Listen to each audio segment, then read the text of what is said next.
Blog Talk Radio. 2017. Big Truth. The big talk for you. What up? Shout out Avo King. Big Boo. Me. Shout out everybody. Check it. Hey yo, debate talk 4. You so you can absorb information free of charge so you can afford. Get poppin', live off the greatest doctrine. Sip the juice, know the ledge like the great Rakim. On a mission, not a small time thing. Defense biblical, offense got the haters watching. Hands are skill, footwork is ill. Get in the den, see if you can stand for real. If you rep Kim and cool, yo I rep Israel. If you Torah based only or new as well, welcome to listen. Style always fair decision. Two sides come together to compare what's written. Seeking the facts, seeking the maps, teaching the acts, leaking the tracks. Call while you eating your snacks. Music in my bones, DNA, C double E and K. Little something for the showtime, we can play. One love, one love, one love.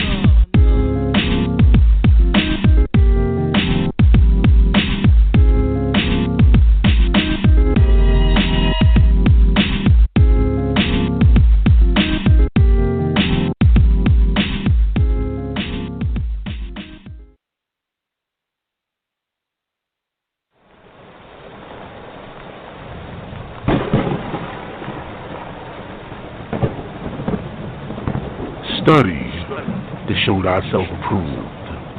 You're now listening to Debate Talk V Radio.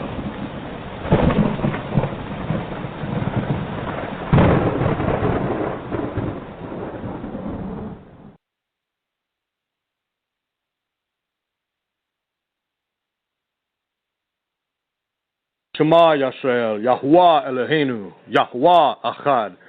Shalom, this is Brother Jason of the Hand of Yah Ministries, where the name of Yahuwah is proclaimed. And I want to thank Sal Showtime for allowing the Heavenly Father to use him and his show, Debate Talk for You, as a meeting place for people around the world to hear scriptural truth. If this show has been a blessing in your life as it has been in mine, send a donation to the ministry and support the work. Keep up the good work, Sal, and may Yahuwah bless us all. Yo, what up? It's your boy K for 8, representing East New York, Brooklyn. I'm in the building with my man Sal Showtime. He holding it down with the Debate Talk for You radio. Tune in every Monday through Friday, 8 p.m. Eastern. Also, check out that late nights and early morning mixtape and that Black Hoodie-ish mixtape. It's your boy K for H, and you're now listening to Debate Talk for You radio. Certified, stamped it, approved it. Peace and blessings to everyone that's listening. This is Moreh Yakel, the mighty Hebrew, Lion of Judah with Campaign for Biblical Literacy Ministries, walking in the way of my forefathers Abraham, Isaac, and Jacob, observing the Torah, slaying devils, and manifesting the blessing of the Most High. Come by, pay us a visit by going to my website at www.campaignforbiblicalliteracy.com and by going to my YouTube channel at Campaign for Biblical Literacy Ministries. Shalom.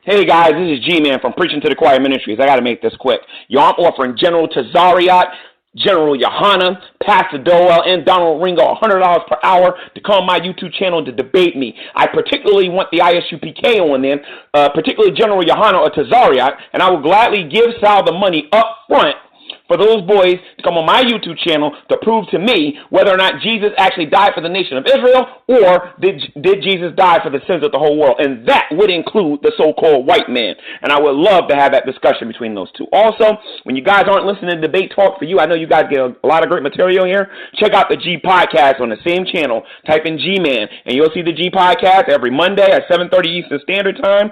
Every Monday. 7:30 Eastern Standard Time, where you see Christians and the Black Hebrew Israelites going back and forth. You'll see Vocab Malone, myself, you'll see Faithful, and a plethora of other people. And guys, I know you listen to Debate Talk for You. Get back to your debate, and peace. God bless.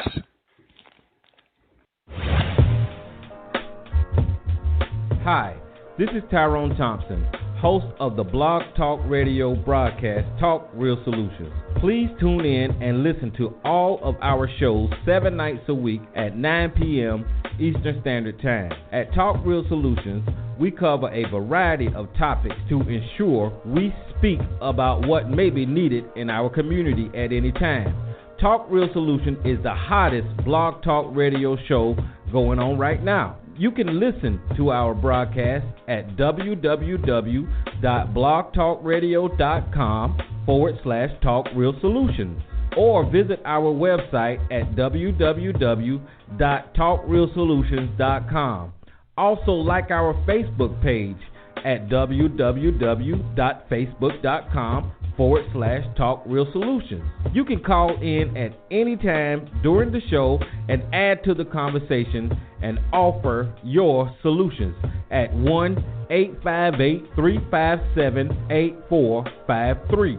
That's 1-858-357-8453. Because at Talk Real Solutions, we want to make sure you have a chance to talk real solutions.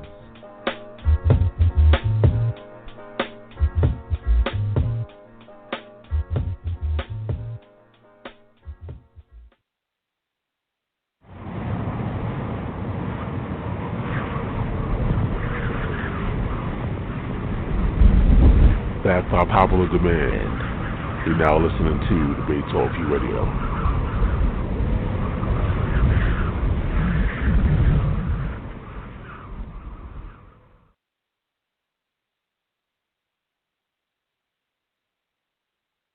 This is Renald Francoeur representing from Atlanta, Georgia. And when I'm not busy in the studio, I'm checking out Debate Talk for You Radio. Keep up the great work, Sal Showtime.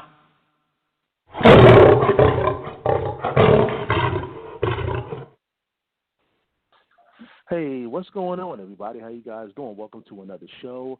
You're now listening to Season 7, 2017 version of Debate Talk Radio. I'm your host, Sal Showtime, and we are back with a special edition of the Relationship Challenge. That's right, people. We have a special edition tonight of the Relationship Challenge. We had such a lot of feedback from the last show that we had done on last Monday, the season opener show for the Relationship Challenge. And the title was, Should Women Call Man Lord? Should a Woman Call a Man Lord? And we received a lot of feedback from the people out there. So I thank the people out there that definitely called in and sent me an email responses to the show when I put it up on the YouTube channel as well.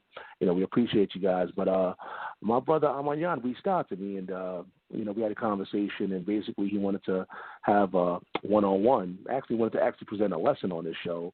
But I said, you know, why not have a one-on-one dialogue with Emunah, First Lady of Debate Talk Radio, and you know, just have a nice, you know, edifying conversation live on Debate Talk Radio in regards to this particular topic. Should women call men Lord? So that's going to go down tonight. We're here. Tonight is the night. The Relationship Challenge Special Edition, first ever Special Edition.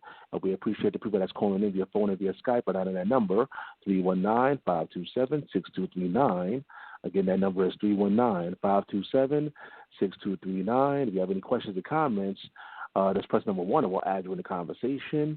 And, of course, you can send me an email, debatetalkforyou@gmail.com, or you can utilize the chat room. The chat room is officially open, people. All you got to do is go to the website, www.blogtalkradio.com/Debate Talk for You. Click on the show, the Relationship Challenge, Special Edition, and when you scroll down at the bottom, you're going to see a little box there where you can interact with me or anybody that's inside the chat room. I just want to inform the listening audience out there that due to some family things that's going on right now, I had a family emergency. One of my uncles is actually in the hospital. He's in the ICU. And it's very serious. He has internal bleeding, plus he had a stroke, things of that nature. So he's in the hospital currently. I want to, you know, hopefully you guys get send your prayers out there for my uncle. But at the same time, once he gets out, I'm going to pretty much have to, like, you know, hold him down and make sure, you know, he comes back to full recovery after the stroke, things of that nature. So I'm saying all that to say, due to that happening, some of the shows that we may have scheduled, I may have to, like, postpone some of the shows due to me, you know, taking on this family issue. And again, hopefully we come back on the air, you know, in March and things of that nature. But so far this particular week, we're good. But as of next week, you're just going to have to play it by ear, check out the schedule, and see what's going on when it comes to my family matters. So send out your prayers. Hopefully, I have enough help from the other family members to take on this particular responsibility. But it's family, family over everything. You know what I mean? So again, send out your prayers. But once again, tonight it's going down. Let's introduce some special guests. Let's go to the first special guest. Let's go to Emunah. Welcome to the show. Oh, thank you for having me, Brother Sal. Can I All be right, heard? anything you want to say before? Yeah, you live. You good. You live and clear. All right. Is there anything that you want to say to the people before we begin? I want to say all praise be to the Most High, the Holy One of creation, giving thanks and praise for this day, His blessing and mercy upon our soul. I want to say, to your family, may the Most High allow your uncle to have a speedy recovery. May it be His will. And thank you for all the work that you do. And you definitely, like you said, family has to come first. So I just want to let you know that as, counterpart here at Debate Talk for you, you definitely have my support in that. And I'm interested in the show. I'm interested in what's going to be going on tonight. So definitely, thanks for having me. Look, thanks for having me back. I don't feel like I'm a host today. Today I feel like a guest. So I guess I'm going to play the guest role. Yeah. That's right. You are a guest right now. Yeah. On Debate Talk for you. I got you. Like they ripped my name off the door. Like, no more First Lady. Get in the seat. It's all good. All right, go ahead, brother. Yeah, it's a special edition right now. Special edition. So we got you. I appreciate that. And my next special guest, he's here. This is all the way from the West Side. Ahmayan, welcome to the show. Hey, shalom, Sal. Shalom to the sisters. Shalom to all everybody that's listening. And definitely, Sal, prayers are going to be sent up, for your family member, in the name of Christ. Hopefully get a full recovery from his condition. And hopefully we can get you back sooner, start doing these shows. Yeah, most definitely. I appreciate that, man. We're going to definitely make this happen. But now, again, I appreciate all the support from the people out there all across the globe. All right, so what we're going to do, basically, we're going to start off. I'm going to give each person 10 minutes just to, let you guys know where they stand on this particular topic. And I see people pressing number one already. I see y'all. I'm going to get to y'all a little later on. Again, you know that number, 319-527-6239. Now, we're going to hear from the people out there, what you guys got to say about this particular topic, the dialogue session. But I'm gonna give each person 10 minutes to, just to let people know where they stand on this particular topic. We're going to start off, I guess, with Ahmayan. All right. Ahmayan, open up your phone line. Ahmayan, you can go ahead. Okay. I'm going to give you 10 minutes. Okay, before 10 minutes. Okay, well, before I start, I got to give all praises to the Most High God, Yahweh. His name in the Hebrew, which means I am, he is, or causes to be. His first begotten son, Hamashiach, Yahweh Shai, Christ Jesus in the English, which means anointed Savior. And to all of the righteous angels that's protecting us as we do the Most High and Christ's work. And as our brother Jude puts it in his book, for us to contend for the faith once delivered to the saints. My particular stance on this topic is that I believe through the scriptures, through studying and understanding, is that a woman should call her husband Lord. Because according to the Bible, that is exactly what he is. I like to briefly read Proverbs chapter 4, verse 7, which says, wisdom is the principal thing. Principal meaning it's the first, the highest, the valued, important thing. Therefore, get wisdom, and with all that getting, get an understanding. So I'm coming from a wisdom perspective that I think that women should look at why they should call their husband Lord. It isn't I'm on some ego trip or I need an ego boost. I'm trying to get a man an ego boost. I'm into nation building and also with the relationships of husband and wives. I'm not talking about anybody outside of a marriage. I'm saying that wives should call their husbands Lord. Not a woman should call their little side dude or any other stuff Lord. But I'm speaking specifically about her husband, someone that she is married to. She should call him Lord, as I understand it, according to the scriptures. The next scripture I'd like to go to is going to be in the book of 1 Corinthians chapter 14 and verse 40, and it reads, says, "Let all things be done decently and in order." So I'm going to later on, I guess in the conversation, I'm going to go over other scriptures which talks about the order of different things, going back from Adam, what happened in the garden, touching on what happened with Sarah and Abraham, and what Peter wrote, and what Paul wrote, and different things that's written in the Bible. Why? Again, I feel a woman should call her husband Lord, because for once it's wisdom and it's order. So all things must be done decently and in order, according to the scriptures. So again, I'm not coming from no pump the man up ego type of situation. It's about wisdom to help your relationship to get where it's supposed to be. You know, I guess some women might take the stands that they're not calling him because he's not operating as such, and that's going off into pointing out what he's doing or what he's not doing. But at the same time, you ain't doing certain things as well, so it's going to be a back and forth. So I'm trying to eliminate the back and forth. Somebody got to stay in order, as we saw Abigail did. Abigail had a husband named Nabal, which means foolish. Nabal was out of order, but Abigail stayed in order. Even though her husband was out of order, she stayed in order and addressed David as such. And as we can see, him staying out of order, the Most High removed him out of the situation because he don't want to get back in order. So it's about the woman.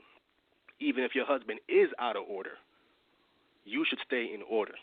And being in order is one of them is calling him by one of his titles that was bestowed upon him from the Most High, which, again, I got scriptures to bring this out later. I'm just here addressing my stance on it, that I'm coming from a standpoint of wisdom, of nation building the relationship, getting it where it's supposed to be, because obviously if you're not calling him husband, it's not where it's supposed to be. So with that, I'm going to leave it there. And later on, I'll bring out the other scriptures about why I'm saying what I'm saying, why a woman should call her husband Lord. All right. Once again, for those that's just joining in, today's show is entitled "Should Women Call a Man Lord?" This is a special edition of the Relationship Challenge.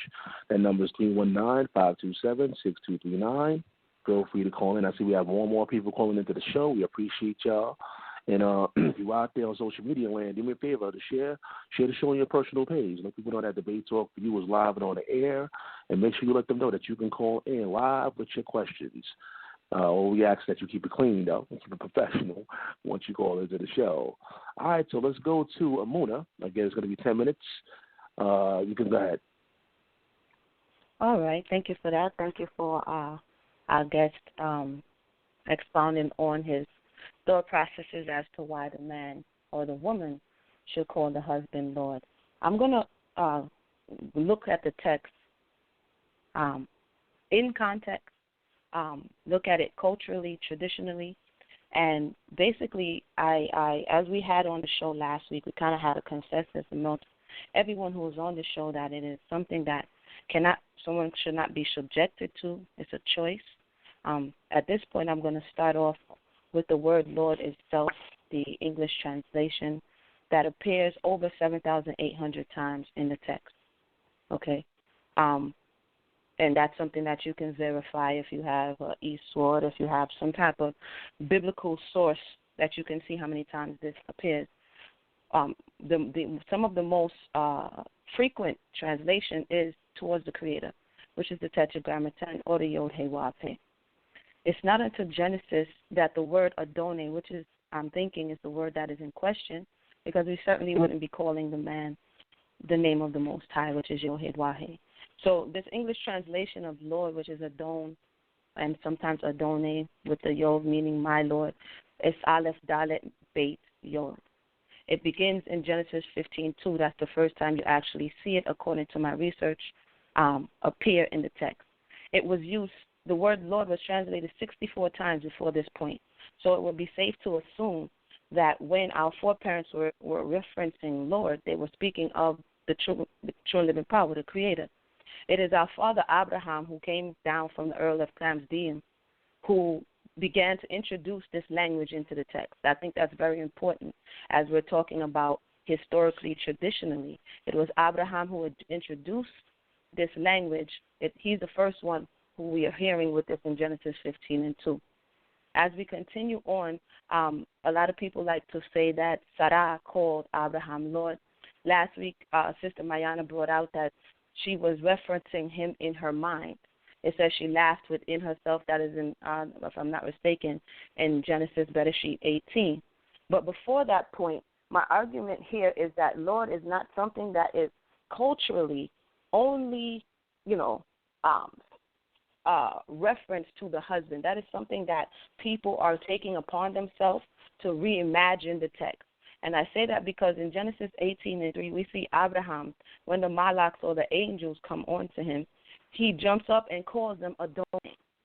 This is something that we're going to see time and time and time again. It's not something that was, quote, gender-specific, meaning only the woman only called her husband Lord. Actually, we're going to see actually the opposite. We see a lot of men, including Lot, including Abraham, including Jacob, including David himself. We see a number of people, including Nathan, which is the prophet who came with Bathsheba before David, and I'm going to go more into that, but we see Nathan also, as well as Benaiah. So we see that culturally, Hebraically, as well as those around, it's not something that is just a woman doing. And in today's space and time, what is happening is we're taking it out of a culture and then saying, oh, it's only for the woman to call her husband. And I would have to say, as it relates to the text, that is totally incorrect. I'm going to continue on after saying that, and you can definitely verify the text that I'm giving you, that Abraham introduces this language. We see Ima Sarah echoing this language. As we continue to go on throughout the book of the Torah, we see Genesis, Exodus, Leviticus, Numbers, Deuteronomy. We don't see this word Lord used very often, but when it is done, 9 times out of 10, it's on to the Creator. So now we're having a precedent where something that oftentimes is relegated onto the Most High, men are taking this name onto themselves and exchanging it. If we remember when Abraham went to go buy the field at Machpelah, we see that those who were there, who he was buying the field from, referred to him as Adon. Okay? And so this is not something that is kind of like in today's vernacular, sir or mister. It wasn't something that is within, as our guest is saying, within the confines of his home. It's going to put his proper title on the man, because we have in other spaces where women are speaking to their husbands, and especially, in the case of Sarah, which I believe was that First Peter makes reference to. In the case of Sarah, when Sarah actually is speaking to her husband, she says hine or hine na, behold, look. Okay, when we go on, when we look at when we look at Raquel or even Leah in the incident of the mandrakes, in Leah's incident of the mandrakes, when she hired Yaakov with her mandrakes, she doesn't go and beseech him and says, oh, Adon, in the way in which we see Abigail doing on to David, who in that space, since our guest brought it up, that wasn't even her husband. So in the context of what we're being told today, we would be in error, because why is Abigail calling a man who is not her husband Lord, and at the same time calling somebody who is her husband a fool, and actually saying to David, don't even regard him. So that's not honoring her husband in the street. She's saying, don't even regard him. Don't worry about him. He is, as his name states, he is a fool, basically.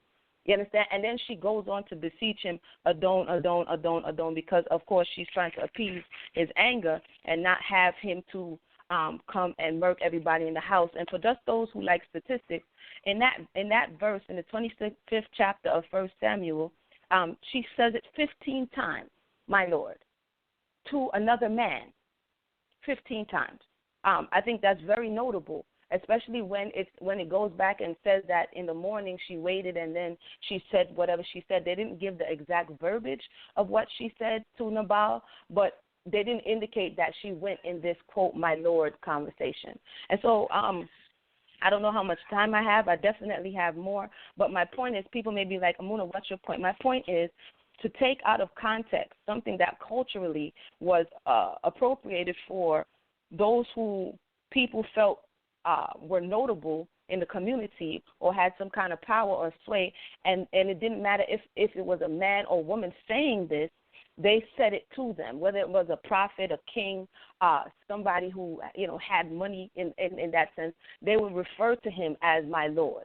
And so to say now, and I say it again, and then I'll relinquish the mic if I'm up to my 10 minutes, to say now we're going to remix it and be like, oh, it only belongs unto your husband, I think is doing a great disservice to the text. If that's something that someone says they want to do, that's one thing. But if it's something that we're going to say is cultural and we're not going to go ahead and take all of what the text says, I think at that point we're adding and taking away. So with that, Brother Sal, that's my opener. I have more, so I look forward to the conversation coming.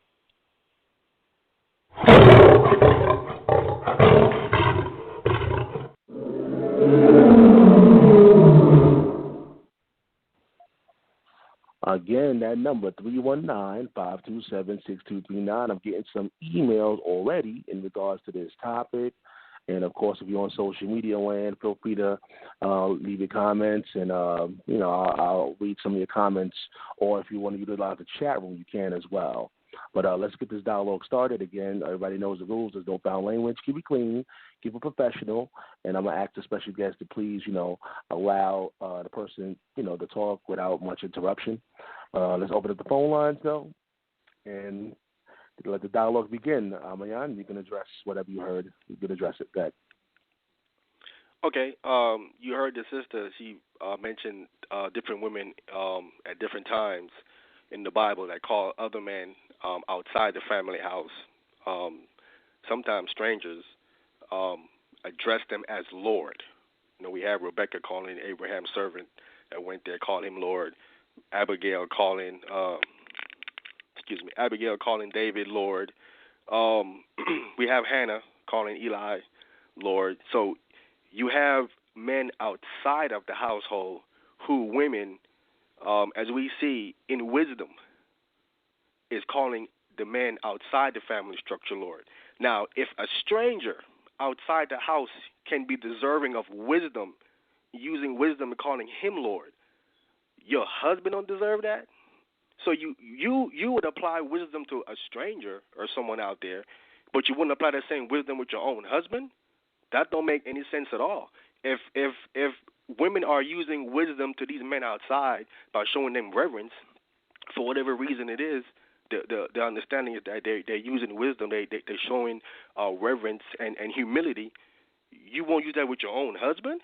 You saying, well, you can do it with strangers, but you can't do it with your own husband? Is that wisdom? Is that the scriptures?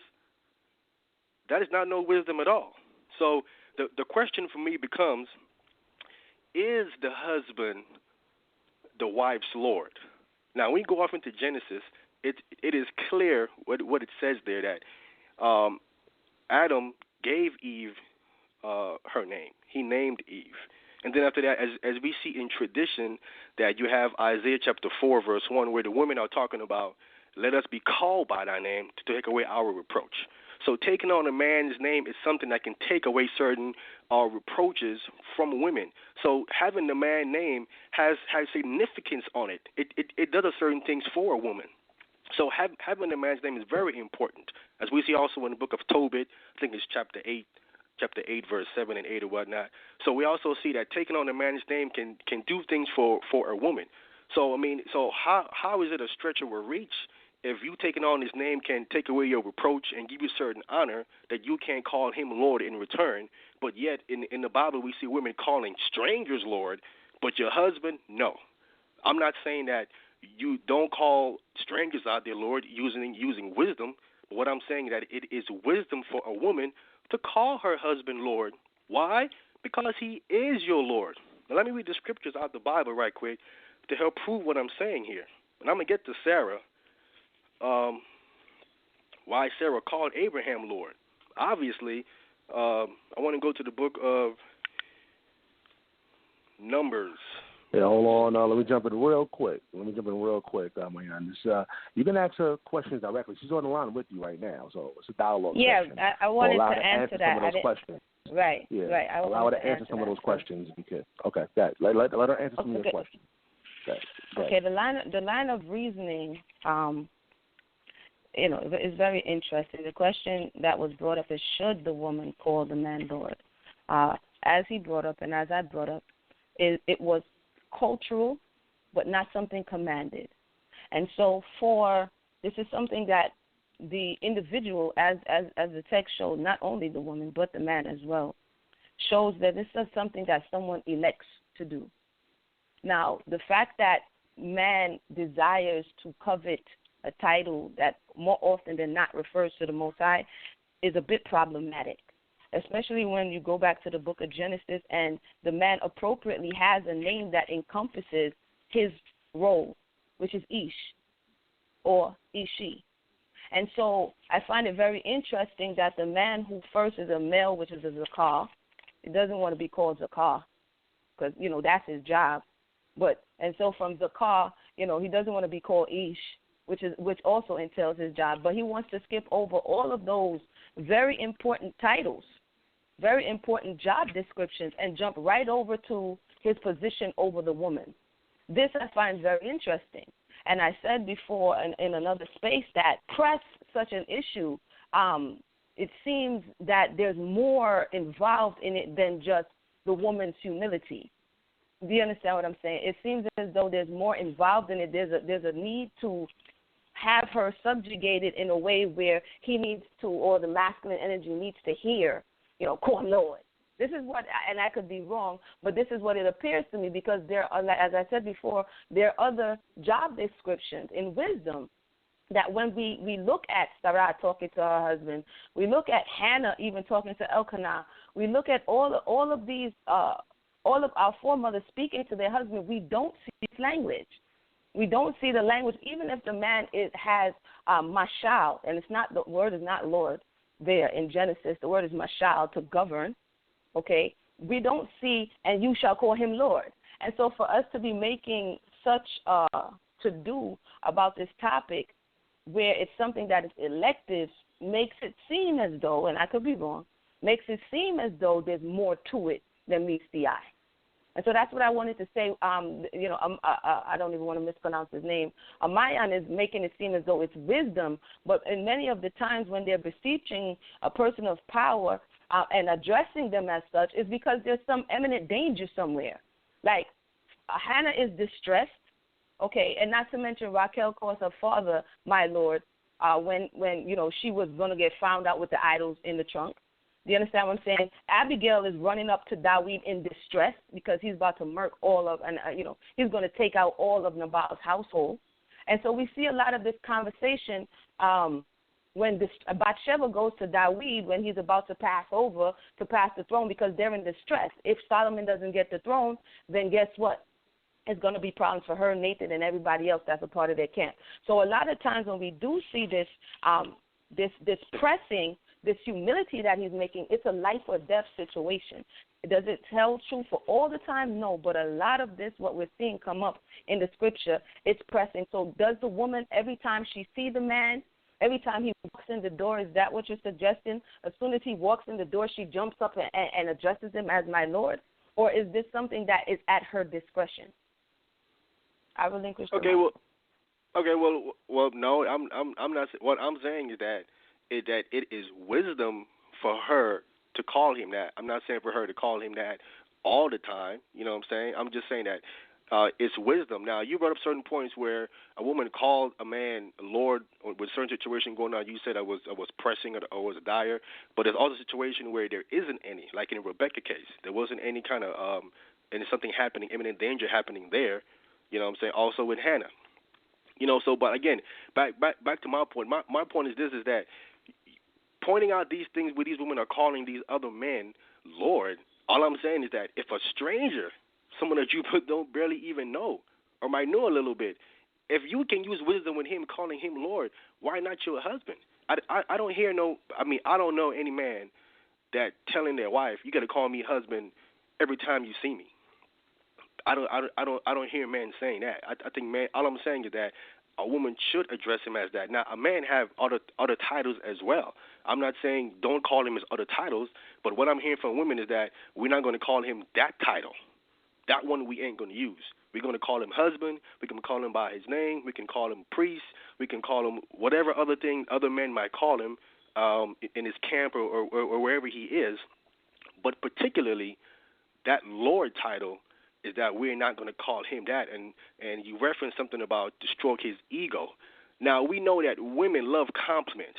Women love when you call them, oh sister, you're looking real good, you're looking real nice. Sister as well need their ego stroked sometime too as well, especially if they all dressed up and then no one say nothing to them that they look nice, what they're wearing. It's gonna be like an issue, like she get dressed up for nothing. So it ain't about stroking the man ego or anything like that, because women themselves need some people to give them compliments too as well.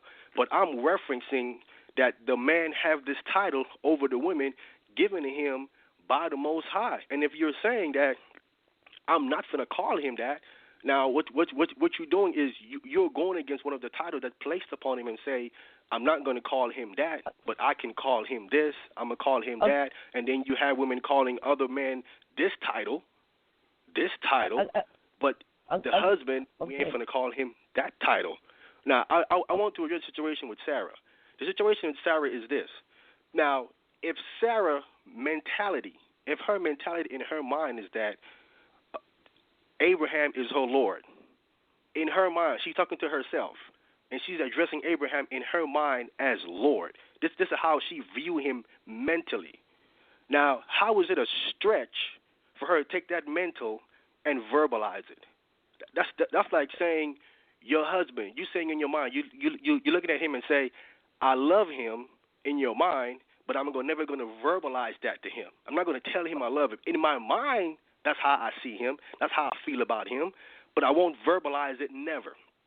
That don't make any sense at all. If Sarah viewed Abraham as her Lord in her mind, in conversation now, this is in conversation, how is it a stretch for her to verbalize that to him in a conversation, even though we don't actually see it written down here in Scripture? But how is it a stretch for her to verbalize that to him, and that's her mentality as it is, speaking about Abraham in thought, in a conversation? I don't see a stretch at all there. Like I said, and I want to read also Peter. This is what Peter is addressing. He's addressing. Yeah. I gotta meet you. You gotta allow her to respond to some of your questions. Yeah, there's a lot of things that are laying out there. So right. A dialogue I want to say if it sounds very interesting. On one hand, Manya is making the analogy. In this manner, the holy women. Wait, hold on. Yeah, I think he can hear. I think he's just talking. I don't think he can hear what's going on. Hold on. These are set-apart women. These are holy women. Hold on. They think differently and they operate differently. Yeah, he just talk. Yeah, the holy women in like manner in old time. Wow. Trusted. Yeah, hold on. He's not even hearing what's going on. All right, but go ahead. I'm gonna try to speak to him in the background. You can relay that to the audience. You can address some of his issues. Yeah. Go ahead. Basically, audience members, as you're listening, the question that he's asking is if the scripture is able to show you that women beseech other men and address them as this title, he's saying, why not the man as well? As I said, in reviewing this topic and going over it, and you look at it, my question is, why does the man, even because a lot of things that culturally happen, traditional-wise, doesn't mean it was right. Doesn't mean it was wrong. We have to investigate these things. And to just, for instance, in the case of Sarah giving her handmaid, that wasn't commanded by the Most High. So I guess they're saying that this was commanded by the Most High.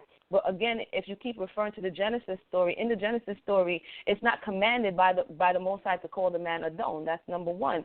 Number two, I'm taking a bit of an issue with the man insisting, whether or not our foreparents did it, insisting on being held on the same level as the Creator.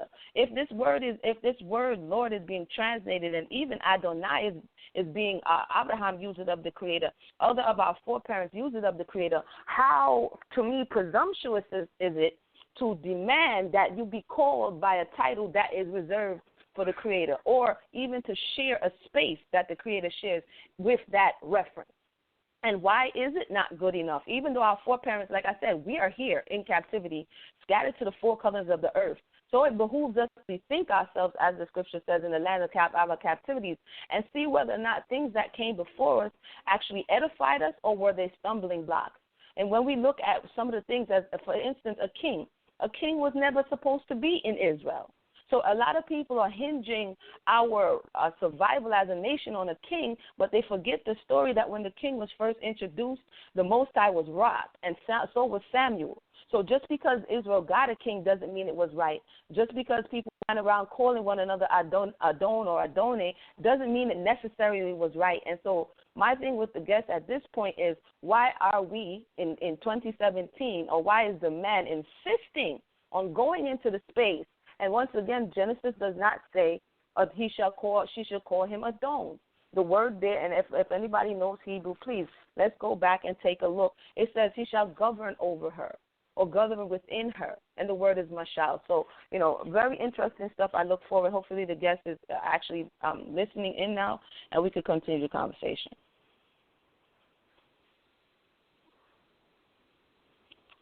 Brother Sal? Brother Sal? Yeah, I can hear you now. Yeah, I'm back. Yeah, we got Ahmayan. He's back. Hello? Yeah, his phone actually dropped and he came back on. Can you hear me now, Ahmayan? Ahmayan, are you? Oh, Hello? Can you hear me, Ahmayan? Yeah, I can hear you. Some technical. Oh, you can hear me now? Okay, cool. All right, so yeah. Did you hear anything that was said? Did you hear anything Emunah said at all? Very limited. No, I didn't really hear what she was addressing. No. I was addressing the concern that if we look historically, a lot of the things that our foreparents did doesn't necessarily mean it was right, and whether or not calling someone the same name or title that you're referencing to the Most High, meaning Adone or Adon, I'm calling that into question. And even though our foreparents did it, my question was, how beneficial was it? And in today's time, for you, if you know this is reserved or used to reference the Most High, why are you and others hard pressed to receive the same title as the Creator? Well, for one, I don't see there's anything wrong with a woman. Wife calling her husband Lord, and I don't see anything as being hard pressed. I don't know any man, Israelite man that I know that's as hard pressing their wife to call them Lord. I don't know. Maybe you might know somebody. I don't know any man that's pressing their wives and tell them you better call me this. I don't know any. So, like I said, we clearly see that women obviously are calling other men this title. And I don't see anywhere in the Bible where when these women are calling these men that these men tell them to do that, or anyone forcing these women to call these men Adon. Nowhere. I don't see where Abraham forced Sarah to call him Lord in her conversation with herself. So I don't see men forcing women to call them that. Women are calling these men that, and clearly these men are not even their husband. So again, my point is always going to resort back to that. You know what I'm saying? And are you aware? No, I just want to ask a question. Are you aware that the Torah or the Tanakh, the Bible, is layered with culture and tradition? Definitely. Within the text that we're reading, there's a lot of culture and tradition, and for us to be able to retrospectively look at it without taking into account that's why there's specific Torah laws that says do not necessarily follow the ways of the nation. So I'm just going to play, advocate right now. How do we know for a surety that when our forefather Abraham came from Ur, the Chaldean, that he did not bring this mentality with him? How do we know that for a surety? We don't know that for sure, but there's nothing in the Bible that says that he did, or anything in the Bible that says that calling a man that is wrong. I don't see what's wrong with it. This is what I'm saying. I'm asking this because at one point, calling a man king was wrong. Would you agree? Calling your husband king, or just a regular man? At one point, Israel having a king, was that the initial? Was that the first thought of the Creator? Was that something that the Most High wanted, or was that something that the people did? This was something that the Most High said was going to happen before it actually happened. Okay, when in the book of Samuel, was that something that the Most High said, now, Samuel, I decree that you give these people a king, or was this something that the people requested? something that the people requested. But again, I said that the Most High already said this was going to happen already in the book of Deuteronomy, the 17th chapter. No, the reason why I'm asking is to show that a lot of things that happen, like in the case, like I said earlier, maybe you got cut off, when Sarah gave her handmaiden to Abraham, that wasn't Torah, that wasn't commanded, but the Most High allowed it, did he not? He did. Okay, so what I'm saying is, as it relates to culture and traditions, there are a lot of things that developed over time, and as we go back looking at these things, we don't have to, but it will behoove us to investigate the value of the things that we were doing, or the things that we accepted as a people. And so, again, with this title that I said, over 7,000 times is translated Lord in the text. Many of the times is a tetragrammaton. Many of the times is Adon. And many of the times this word Adon or Adone is attributed to the Creator, the true and living power of all creation. How then does a man, Adam, son of man, now, whether or not human beings did it or not, how do we feel comfortable as people saying she should call me what she would call the Creator? Well, for one, let me say this too. Going back, you said that Sarah gave Hagar to Abraham, and that was in Torah, but the Most High didn't intervene.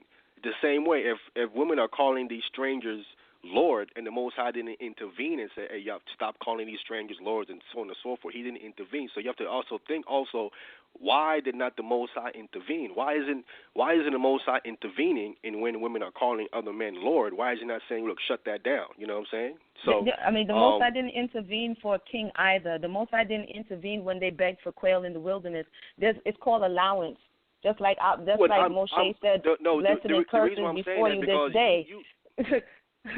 No, the reason why I'm saying that because you brought it up and said that how that Sarah gave Hagar to Abraham, and that wasn't Torah, and God didn't intervene.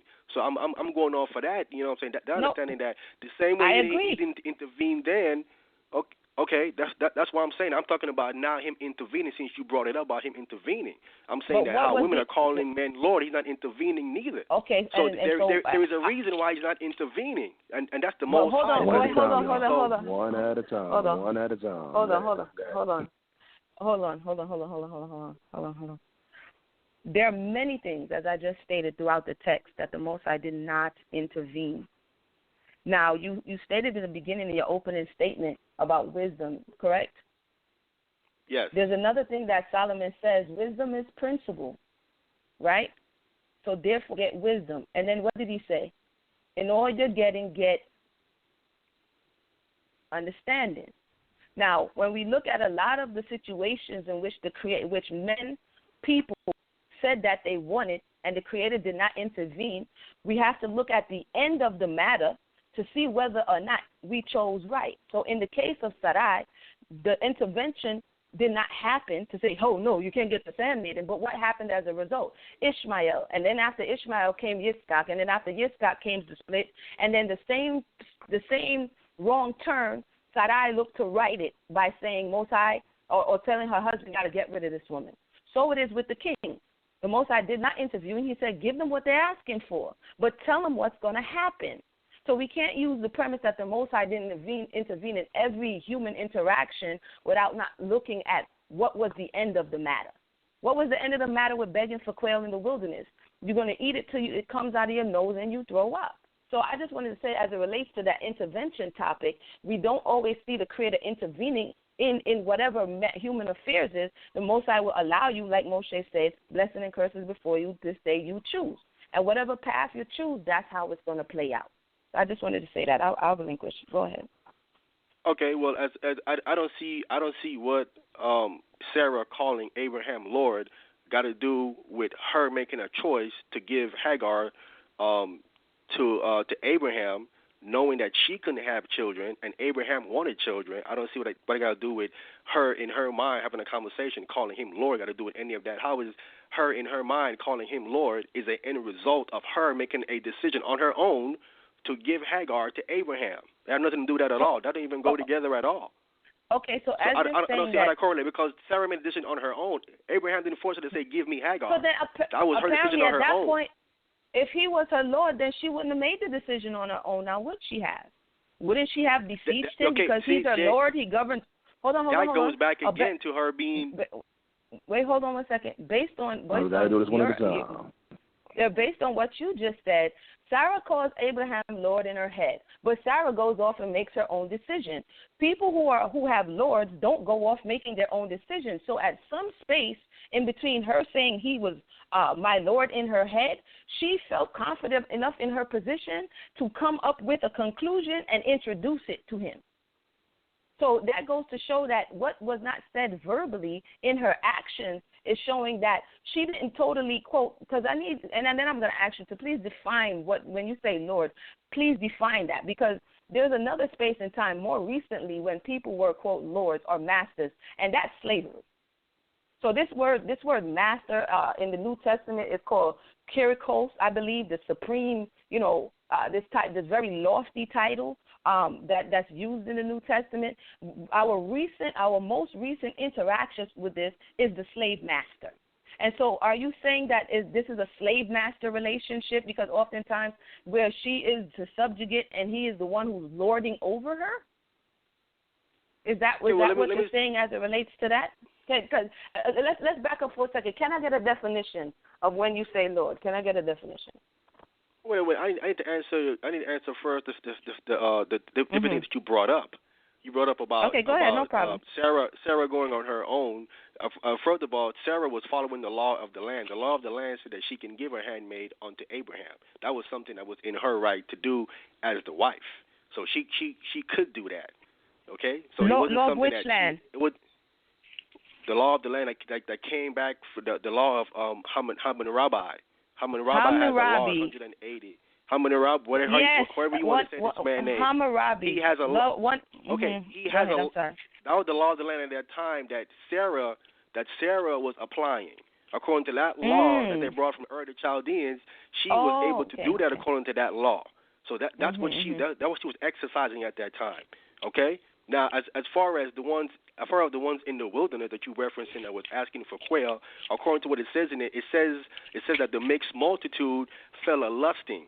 They were the one lusting after flesh, and then they convinced Israel to axe flesh from the Most High. Israel was fine with the manna, but the mixed multitude in the wilderness, they were the one that says fell a lusting for flesh, and they convinced Israel to do that. So it wasn't Israel that wanted flesh in the wilderness. Again, and as far as going back to the situation with this Lord, Peter is addressing and he's saying that this is how the holy women operated in the old days, in the days that we're speaking about now. So obviously he's saying that women need to go back to the old time where holy women who trusted in God operated, and he's referencing Sarah as a key person at this time, that this is how she operated. Okay, can you stick a pin right there? Because I'm glad you brought it up. Now, in the beginning, did I speak about custom and tradition? I did? Yes, you did. I spoke about custom and tradition. You just gave me a custom of a foreign king named Hammurabi. And in about law, like you said, around 184, 180 or thereabouts, a barren woman who has a maidservant can have a surrogate in that maidservant, allow her to bear on her knees. Is that Torah? Or is that the code of Hammurabi? My point is, Abraham, like I said earlier in the opening, in 15, Abraham introduces this language. But the Most High says, up, Abraham, go to a place where I will show you. So the Most High is bringing Abraham up out of this space and reintroducing Torah to descendants. So this is why I said it will behoove us to go back and look at some of the things that seep over and see whether or not this is what the Most High has said, or this is just something that we have picked up from the peoples round about it. So you just kind of made my point. You made my point that this is something that came over, but how then do you call the Most High and then in the same breath call man the very same thing? Well, I would say calling your husband Lord wasn't something that came from no man's law, from no other nation. What I said earlier was that. What I said earlier was that, because I wanted to go in and show you that according to this Bible, that's what the husband is to the wife. He is your Lord, according to this Bible. So if he's your Lord, then you should call him that. I can read it out the scriptures. You know what I'm saying? Can we go there now, please? Can we go there? Okay. I want to go to the book of Numbers. Numbers the And 30th just chapter. to let you guys know, in the next 10 minutes, I'm going to open up the phone lines. We have a lot of people that want to ask some questions, so in the next 10 minutes, I'm opening up the phone lines. Go ahead. I want to read this right here in the book of Numbers, chapter 30. I'm going to start at verse 6. I'm going to read all the way down to verse 16. This is what it says here, Numbers chapter 30, verse 6. It says, and if she had at all an husband, when she vow or uttereth out of her lips, wherewith she bound her soul, and her husband heareth, and held his peace at her in the day that he heard it, when her vow shall stand, and her bond wherewith she bound her soul shall stand. But if her husband disannul her on the day that he heareth it, then he shall make her vow which she voweth, and that which she uttereth out of her lips, wherewith she bound her soul, of none effect, and the Lord shall forgive her. The husband has power over the whole house. Their lives are in his hand. He can make a decision that can cause his whole family to be put to death. All their lives are in his hand. He can disannul what she say. If the wife said something, even if her wife says anything to any man, he can say, well, no, that's wrong, that's off. He can correct anything that she's saying out of her mouth when it comes to a vow. So it's clearly here that he is her Lord. If you can correct someone's vow, then you are definitely her. You're definitely her Lord. Now, One second, what did you just finish reading that, or did you want to go before you go to another scripture? I had a question. Go ahead. Does she call her father her Lord too? Should the woman call her father? Yeah, should she call her father Lord? She can. That's her discretion. What I'm addressing is the husband. I'm saying that she should call him that. That's my stand tonight. That's why I said I'm addressing the relationship between a wife and a husband. Okay, but question being, because if anybody knows Emunah, I don't like starting in the middle of the verse. So when you no, can you hear me? Can you hear me now? You're real low. Can I be heard? Really hear what you're saying. Yeah. Can you hear me? I don't know. It sounds loud and clear to me. That sounds loud and clear to me. I don't know. All right. Can you hear me? The question is, should she call her father Lord based on, because Lord is not here. What you're doing is inferring that based on the fact that he can disavow something that she said, then he can void it. That means he's Lord. That's what you just said. So my question to you is, Brother Sal, can you hear me? Right. Okay, now it's coming back. You still can't hear? Oh, okay. Yeah, now it's something with your phone or something. I don't know, because we all right, can hear can you hear me now? Can you hear me now? Yeah, I got you. Yes. Okay, based on what you just said, because the husband can, doing with the law of vows, he can disavow her. It doesn't say here because she is her Lord. He's her Lord. It just says that he has certain rights as it relates to a vow. My question is, and it's not one that's left field, is the same woman, before she's married, supposed to call her father Lord based on this premise? If it applies, if she's under his household, then that's what he is. No, but I'm saying based on what you're saying, because you, again, like I said, I have an issue with you just saying that it's supposed to be the man or the husband, when in the same chapter of Numbers, before the husband got that ability, the father had it. So by your definition, she's supposed to call the father Lord as well. Because if you go up a little bit, and it says, if a woman vow unto the Most High and bind herself by a vow, being in her father's house in her youth, her father hear the vow in her bound with which she have been bound her soul, and her father shall hold his peace at her, then all her voice shall stand. But if her father disallows, so the same law applies for the father. So in your estimation, then little girls and young women should go around calling their father my Lord. Is that correct? If that applies, that's what it is. That's all I'm addressing now. I mean, like I said, I'm here to address the husband. Now, if you want to, if it applies to the father, then it applies to whoever it applies to. That's who it applies to. It's clearly from this context that either the father or the husband, he is Lord over the woman. Okay, one more question. Clear. One more question. Are you in agreement that nowhere in the scripture that you just read, and she shall call him Lord? Are you in agreement with that? There's nowhere there that says, and she shall call him Lord? I'm definitely aware of that, but are you denying the fact of the power that he have over her? As you said, that's not the question on the table. My question is, you told me you're going to take me to Numbers and show where she shall call him Lord. But I'm asking. No. I said I went. I didn't do that. I went to Numbers to show you that that he is Lord based on the power that he have over her. That's where I went there to show you the power that he had, which is lordship. That power that we read here in Numbers, that's lordship you're reading there. But it's funny that the only thing I do see here is husband and father. I don't see the only Lord that's referenced here is the Creator. I don't see it saying, and she shall call him Lord. I don't see that you're. Okay, let me ask you a question. Okay, does someone that's your Lord, do we have your life in His hand? This is why I asked you before, after if you have a moment, to please define it so that because sometimes people have different definitions. Based on, are you just using the English interpretation? Are you using the Greek interpretation? Are you using the Hebrew interpretation? Like, what are you using to define this word? I'm using to define the word is the power that's in the word, which the man has according to the Bible. According to someone that's your Lord, your life is in his hands. He's in control of your life. That's lordship. The word Lord, the power, the reason why someone is being called your Lord is because of the power that person have over another person. And one of them is your life. Your life is in that person's complete control. And that's what a Lord is. So according to that power that word has, and the Bible says that the husband have that power, that makes him your Lord. Wait, in your estimation, the man has total control over the woman's life? Because this sounds kind of multi-ish. This sounds like, this is what I'm saying. He has control over. One at a time. He doesn't? One at a time. Wait a minute. According to this Bible, he doesn't? No, I'm asking Genesis because where Genesis says that the man going to rule over the woman.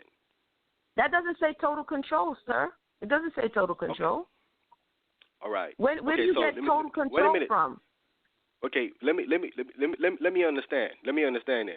Okay, what control does not the husband have over the wife? No, before we go there, we still haven't defined the word. You gave me a definition, but is that a definition that because you're putting total control, all of these things that sound almost like the true and living power, like the Most High. Like man doesn't have control over whether or not your lungs breathe. He doesn't have control whether or not your eyes move in the morning, whether or not you stand. Total control is our life in the hands of the Creator.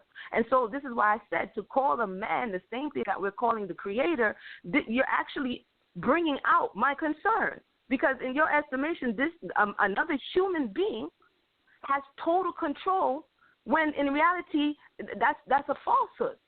Because who has total control over another individual? That means, in your estimation, that person owns their mind, that person owns their thoughts, that person owns everything about the next person. Not even in slavery does that happen. Someone can try, but how do you usurp another individual's entire life and claim total control over that person? Okay, if you as a wife, if the man, I think you're talking about something that I think doesn't apply. You're talking about someone breathing and someone thinking. You can breathe and come on now, that doesn't make any sense. I'm talking about as far as someone. I'm talking about someone's action. Talking about even he did, the Bible addresses someone, even the woman's verbal stuff that she's saying out of her mouth. He can even stop that. Certain things that come out of her mouth, he can even disannul that. Now, it is clear from the scriptures. It is clear from the scriptures is that the man has complete control over the woman's life. Like I said, he can make a decision. He can make a decision to do something that can cause his wife's death, cause his whole family to be put to death. And there's nothing the wife can do about the decision that he's made. She can tell him, I think you should do this, I think you should do that. But the final say-so is going to be the husband. If the husband have the final say-so, then he's in control. Okay, wait a minute, sir. Hold on. You said that he can make a decision that gets everybody put to death. Isn't there a text that tells you no one shall be put to death for someone else's sin? So what you're saying is that person does not have autonomy enough to decide whether or not they're going to do something that is going to cause their death, and they're supposed to blindly, like Lemon, off the side of a hill because he commands you to do something crazy, you do it? Okay, I'll give you some examples. Abraham and Sarah, we love that example. Abraham asked her, Sarah, you're about to go up in this place. You know, if they see you, they're going to do X, Y, and Z. He beseeched her. He didn't have to, if what you're saying, total control over the person, Abraham wouldn't have to ask any questions. He would run up on Sarah and say, yo, I'm telling you to do this because I'm your Lord. The same woman who you're saying in her mind called him Lord, he still inquired of her whether or not you want to do this thing. Case in point number 2. When Laban is starting to press Yaakov said it's time to leave. He calls Rachel and Leah to the field and asks them. He gives them the situation and says, this is what's happening. Your father's countenance has changed towards me. What say ye? And then they said, what inheritance do we have? He already ate up our money. Let's roll. He did not come and roll up on them and say, I'm your Lord. I have total control over you. Whatever I say, do you do. What you're saying, sir, is nowhere in the text as it relates to the conversation that is had between a husband and a wife. I don't know where you're getting this picture from, but I can go to different scenarios that does not, and even back to Abigail. But Abigail did not say, oh, you know what, Nabal, she took his things and went to go appease somebody else. She took his substance and went to go appease somebody else. So this total lordship, and one more thing, as it relates to a vow is a specific thing.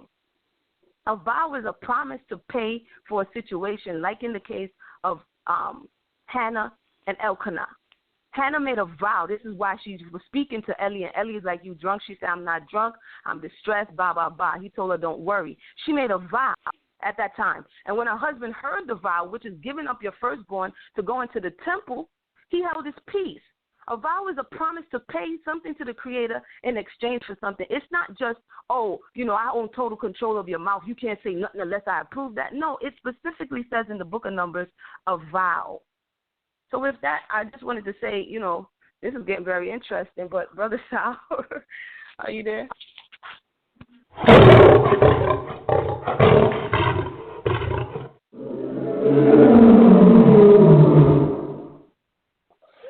All right, 10 minutes is up. I'm going to let Ahmayan respond to some of the things that were presented. And after he responds, I'm going to go to the audience out there.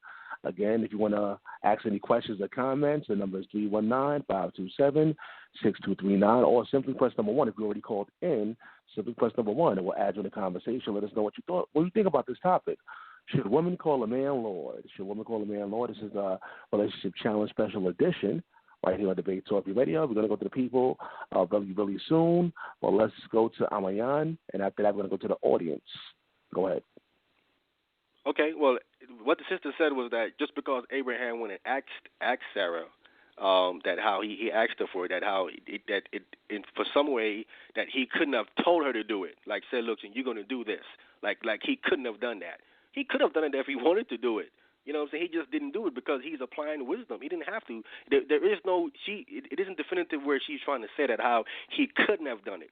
My point is, Numbers 30, according to Numbers 30, he could have done it if he wanted to. He could have told her to make her do it. You know what I'm saying? Now let me show you where that a man making a decision can call his whole family's life. If you know the situation with Numbers chapter 10 about Kor and Dayton, where they went against Moses and the earth opened up and swallowed them up.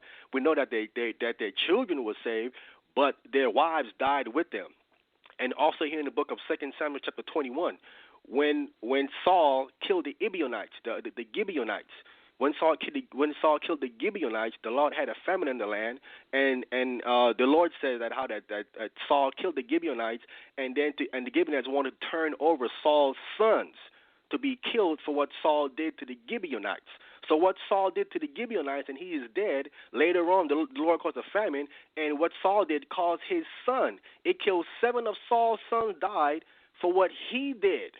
So that showed you that the man can do something and cause his family to be put to death. There's others in here as well to show you that the man make a decision and he can cause his family, his wife, his children, their death. The last thing I want to pull here, one more scripture, you can go to the people after the scripture here. I wanted to go to the book of Romans chapter 7. Now, Romans chapter 7 plainly says, Paul is talking, and Paul says, he says, render to everyone their due. Honor, it says, tribute to who tribute is due, honor to who honor is due. Now, the husband is definitely deserving of honor. So Paul is saying here, render to everyone what's due them. So it's clearly that the husband he's due to be called that because that's what he is according to the scriptures.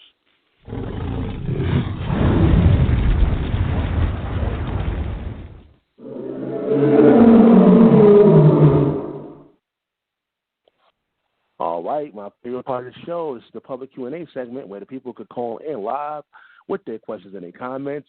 But I got a couple email questions. Let me go to the email questions first. Let me do that first. This question is for both parties. This is from Chris. What's going on, Chris? I appreciate you for tuning in to Debate Talk for You. And the question is, how does this apply to 2017? Calling a woman or calling a man Lord. He said woman and man.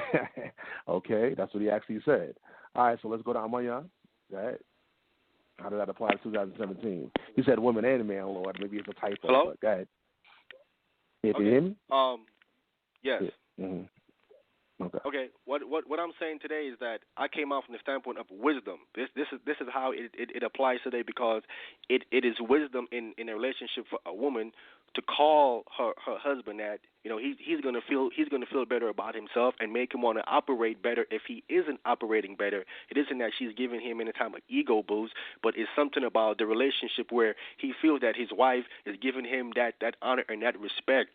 And he feels that he feels, I'm trying to look for the word, he feels that he's appreciated to a sense with the wife calling him that. So it's about not, I'm not making this a one-sided situation where the wife should call him that. The husband as well should call his wife different things to make her feel good about herself as well. So it applies today in 2000 about each other making each other good, feels good in the relationship by saying certain things to them that apply.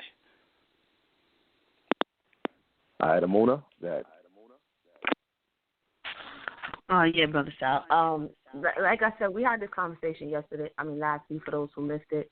The reason why it came up in 2017 is exactly what you're seeing here. Brother Amanya and others of his same thought process, they interject this thought, they take it out, like Chex Mix. I'm going to just pull this little one part right here, and then they make a doctrine, and these things are being taught from coast to coast all around the globe. And we felt it was necessary to address it. What I find interesting is although he said it wasn't related to ego, the thought process is it makes them feel good. And my thing is only when in the estimation of the individual, you living up to your potential and role that the Creator actually gave you as a man, which is a Zakar, number 1, number 2, which is a Ish, if that doesn't make you feel good, why now does Lord, which I said in our most recent memory, the closest thing that we can apply to Lord is the slave master. And so to me, there's a bit of a mixing with the thought processes of what we're seeing in the text. And although that was so long ago, the slave master in our estimation had respect. The slave master was able to command and have total authority over the person's whole being. And so why does it apply? Because for me, it's an opportunity to take apart a thought process and concept and see what the seed of it is. Is it for righteousness or is it for self-aggrandizement? And so I think the value in it is investigating it as we are to hear today, and that those who are listening may be able to go away and actually meditate on it and, go back over the scriptures themselves and make their own decisions. So with that, I relinquish the mic. Thanks for the question. All right, the second email question is from Kimberly. Once again, I appreciate you for tuning in live. The question is, do you know anyone in real time that is calling their husbands Lord? And if so, how do the people around them look at that person when they say Lord to their husbands? Do you know anybody in real time saying that? I guess we could go back to Emunah. Go ahead.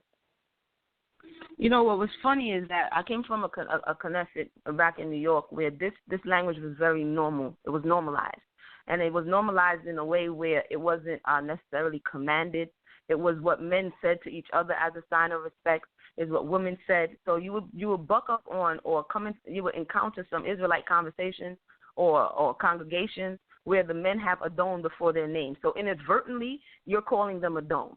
You know what I'm saying? Even if the individual, and a lot of times I find it a lot up north, where I'm from.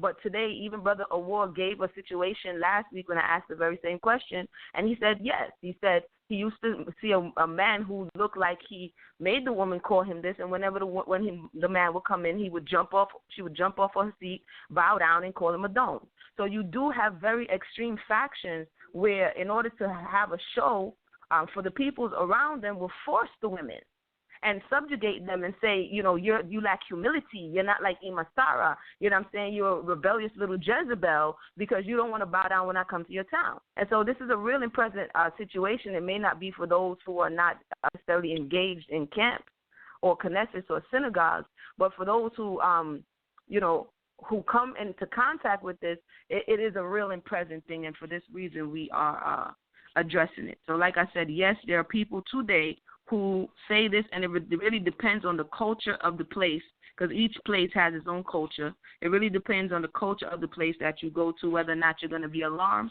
or whether or not you're going to accept it. All right, so let's go to Ahmayan. You can answer the question.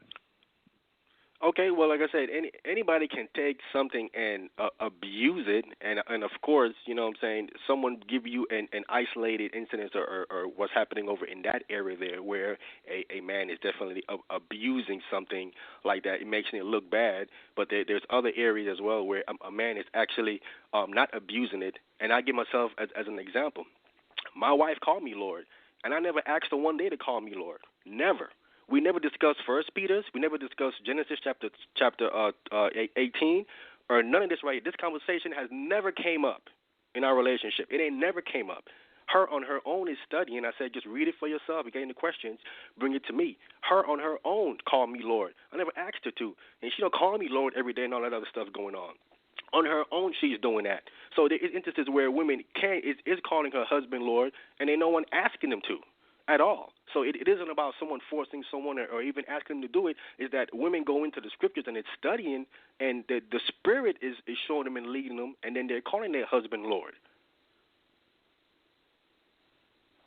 And the second part of the question was, how do people receive that when they hear, a woman calling you Lord? How do people receive that? Well, the second part of the question.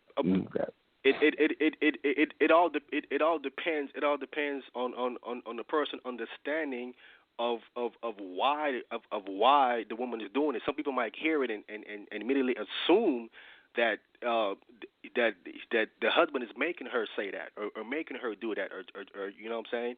So it isn't always what you perceive it is. Once you see a woman is doing something, Awar brought up the story like Sister says, and she comes along and she does that, and looking from the outside in, it might look like he forced her to do it, tell her, but baby, she want to do that on her own.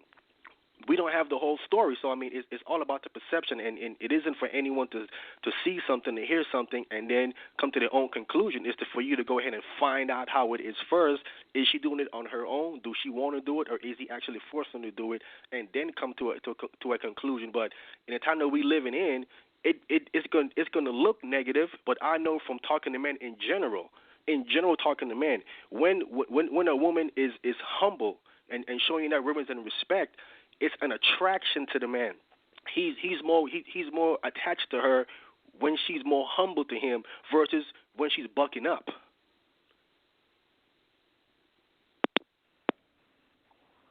All right. Let's go to the people. Let's go to the phone lines right quick.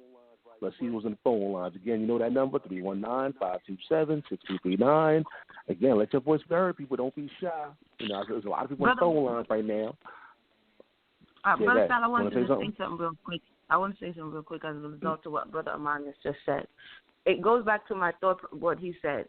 If she seems more humble when she's calling him Lord, this is what First Peter says. This is what he's saying. So who is saying that calling him husband is not humility? Why is it that the only time I'm hearing humility, she's humble, is when she's calling him what people call the Creator? Do you understand? This is just a question.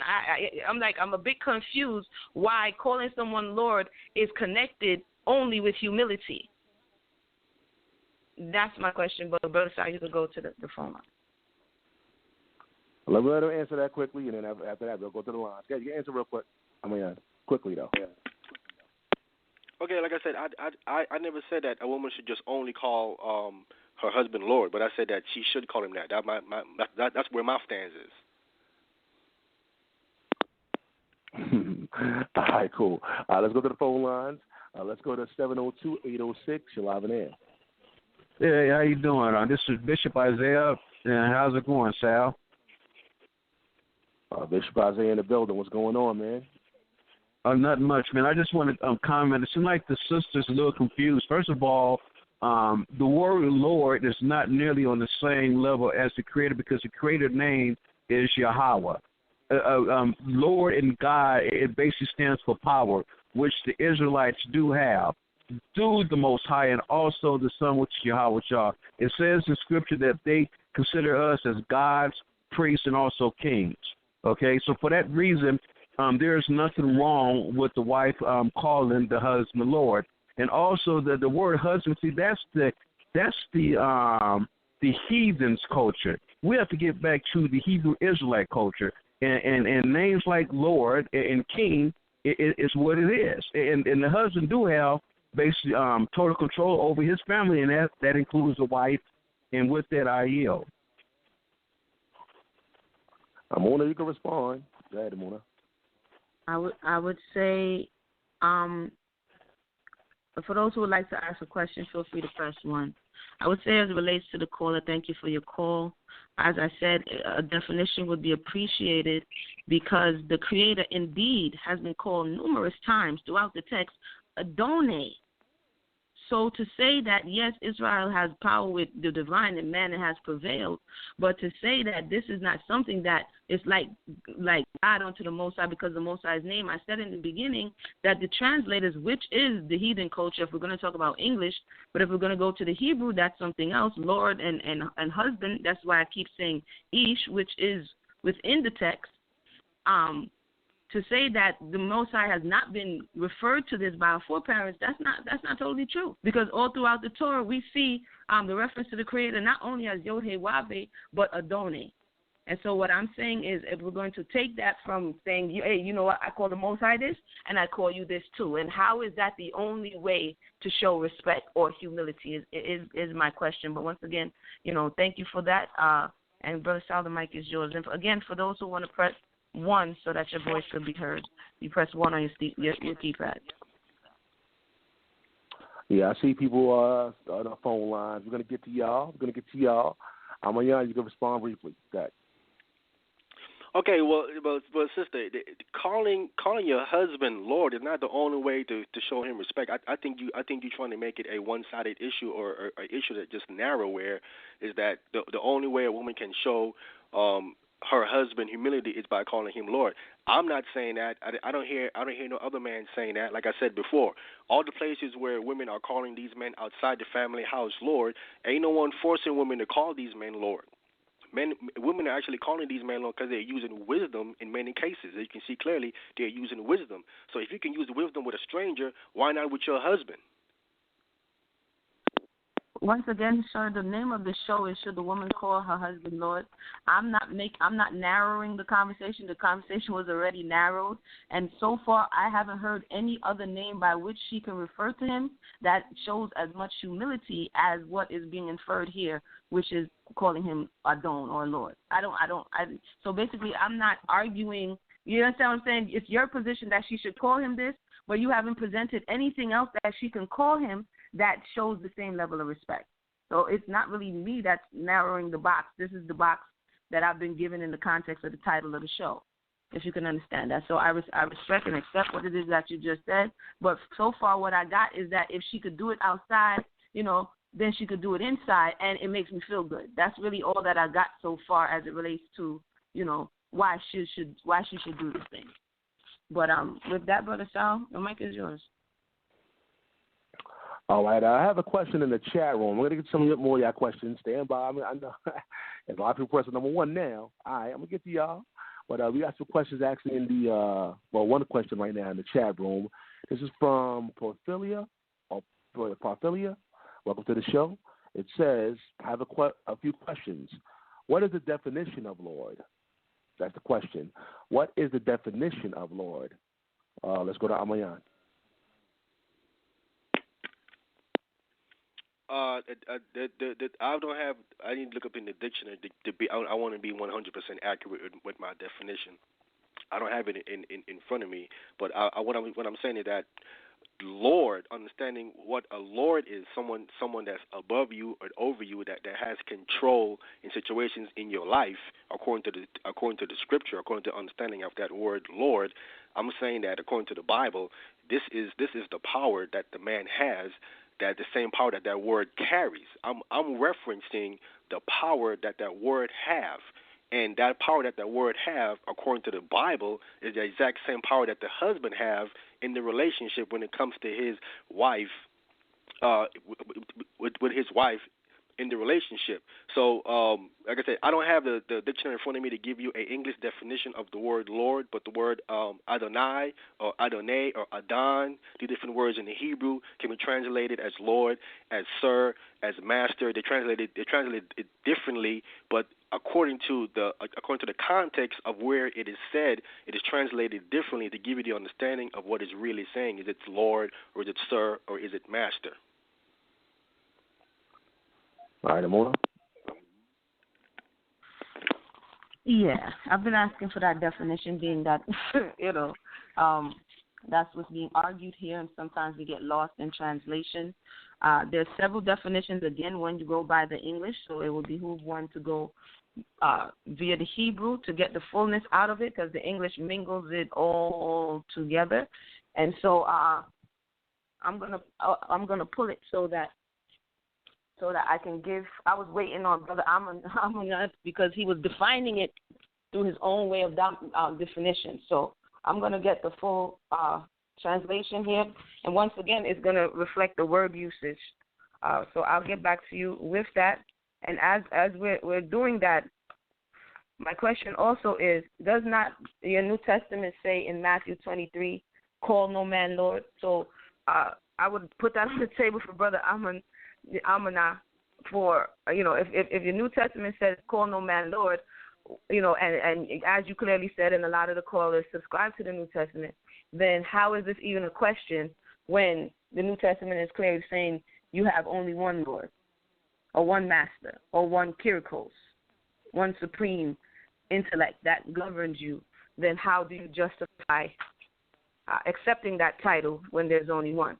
But as it relates to the caller, give me about 2.5, and I'll be right back with you. Brother Sal, the mic is yours. All right, so we're going to get back to Emunah with that Lord definition. But Ahmayan, you can answer Emunah's question. Go ahead. Okay, well, as far as Christ saying, it all depends on the definition of that's there, where Christ is actually speaking about it in the Hebrew. Now, he's speaking about it in the Hebrew. He's talking about master. That's what Christ is referring to. I'm trying to. I was looking for the definition in the English to give to the sister. You know what I'm saying? So then she asked that question. Now I'm trying to go back to try to answer her question in Matthew, because we understand that the church fathers all say that Matthew wrote his gospel in the Hebrew, and they found the Hebrew Matthew, because I'm trying to go into my notes about the Hebrew Matthew where he says that to find the Hebrew word that Christ actually used that's translated Lord, so I can give her more understanding on it. I guess I can come back to that to answer her question later once I find the word that Christ actually used there to get more understanding on why the word Lord, or the Hebrew word that's there, that's translated Lord. All right, that's not a problem. All right, people, once again, you know that number, 319-527-6239. We have people standing by, but, of course, if you're on social media, you're new to the show, you're listening on Facebook, you're listening on Twitter, Instagram, you can dial the number via phone or Skype, 319-527-6239, and then you can press number 1, and then we'll add you in the conversation. Again, today's show is entitled, Should Women Call a Man Lord? This is the Relationship Challenge Special Edition. For those that missed the original show, go back to last Monday in the archives. If you had the original show, you can check it out. And, make sure you, click the like button on social media, on YouTube, and spread awareness of Debate Talk Radio. But let me go back to Emunah. Let me see. definition. Are you ready with that definition? Yeah, I have the definition again. Lord is just an English translation of what you see in that passage is Adonai, Aleph, Dalet, Nun, Yod. Strong's Concordance number 136, used 434 times. It says Adonai is a variant of Adon from 113, the Lord, a proper name of the Most High only. My Lord used 431 times, Lord used 2 times, God used 1 time. It says in the form Adonai, the word means Lord par excellence or Lord over all, even as it is sometimes in the form of Adon, Deuteronomy 10:17, where the Most High or God is called the God or the God of gods and the Lord of lords. Joshua 3:11, where he is called the Lord of all the earth. The word Adonai appears in Genesis 15:2, and Abraham says, where they translate Lord God, right? What will you give me, seeing I go childless? The word frequently appears in Psalms and in Isaiah. And so, as I was saying before, that more often than not, this word and the first usage is towards the Creator. And humanity, human beings, our foreparents began to take this word and attribute it to men in powerful positions. Okay, and this is what the definition, you can look it up in Strong's Concordance 136. And, of course, when you go to, for all transparency, when you go to 113, you're going to see the word Adon, and then you're going to see the different instances where it's used for man, where it's used for the Most High. But more often than not, as it relates to, it's talking about, not just humanity, really, in that essence. It can be humanity, but again, when it enters the conversation within the Torah Bereshit, it was referring to the Creator. And so for the caller, thank you for asking. Once again, those numbers are 136, Adonai, which is what would be in question, which would be my Lord. Adon would just be Lord. And 113 is the root of that word. So with that, I'll relinquish the mic. All right, so let me go back to Ahmayan. Let me see if he looked up his information. Let me go back to Ahmayan. Okay, the word Lord here in English, this is the Random House Webster's Collegiate Dictionary. Lord, a person who has authority, control, or power over others, master or ruler. A person who exercises authority from property, rights, and own of land, houses. A person who is a leader or has a great influence or profession. It goes on to say a formerly polite title of a bishop, the supreme being, God, Jesus Christ, and the archaic, which the archaic means it goes all the way back in the day. The archaic definition of this word Lord, according to this dictionary here, it says husband. The archaic definition of this word here, it says it's husband. So it's saying the same thing according to this definition here in this Webster's dictionary. Lord, husband, that's saying it the same thing. Going here to Matthew, the sister brought up this. If I'm right, it's in Matthew 23, and it started at verse 8. It says, "But be ye not called Rabbi, for one is your master, even Christ, and all ye are brethren. And call no man your father upon the earth, for one is your Father which is in heaven. Neither be ye called masters, for one is your master, even Christ." So this is talking about men with men. Men should not be calling men these things. This is not referencing the women as far as she calling her husband, but as far as men calling other men that. This is what Christ is referencing here in the book of Matthew. All right. I'm looking on the chat room, looking at my emails right now. There's no further questions at this time. So let's go to the people. Let's go to the phone lines. All right, let's go to 718-309. You're live on air. 718-309. You're live on the Debate Talk. Hey, shalom, son. That's Mayana. You know what it is. Hey, what's going on? Can you hear me? What's going on, Mayana? How you doing? Shalom. I can hear you loud and clear. Shalom. Mm-hmm. Shalom and greetings. First and foremost, brother, I want to extend my condolences and support to you. May the Most High be with you and comfort and wellness to your family. With regard to the topic, you. Appreciate it. anytime, Mark, you already know how we do. But again, this is Elder Mariana Hassel from the Racial Love Challenge. And the brother keeps talking about the women are going about calling these men Lord outside of the home. And he seems to repeatedly refuse to acknowledge that it is the men that are also outside using this language. This is not language that the women are using to strangers and are just refusing to use at home, but instead it is just usage of sir. You're calling wisdom. In modernity, contemporaries would call this courtesy. They would call this manners, the way you address someone outside of your home, sir. I mean, the person I talk to, or the bill collector, don't forget, sir, I'll send the payment in, sir. It's not any type of reverence. So this idea that the women or other men are showing, in fact, my point is that you're not acknowledging the fact that the sister said to you the very first time Adon is used in Torah, it's used between men. It's not used in the home where the woman is acknowledging her husband as Adon. And in Genesis, when Kava is introduced to Adon, he says to her that she is bone of my bone, flesh of my flesh, and for this, he calls her Isha. Because I am Ish, you are Isha. He didn't say because I am Adon, bow down and worship me and call me Lord. He says, I'm Ish, you're Isha. This is the way he set up the dynamic between them. Because I am man, you are woman. Because I am husband, you are wife. Because we don't have this idea of these different languages. Husband and man, Ish. That's it. There is no Adon in that conversation at all. Indeed, he goes on to say, and for this reason shall a man leave his mother and his father to cleave unto you. So this idea that there's this onus on the woman to be continuously elevating the man because the man is having some deficit in self-affirmation, and it's her responsibility to instill that in him. And you also go on to say that there's supposed to be this balance. You say that for her, you can tell her she's pretty, or you have a nice dress on, and that what satisfies the quota of her affirmation, but he needs to be addressed as Lord. So why can't she, and this is one of the questions I have, why can't she just say, okay, you look good today?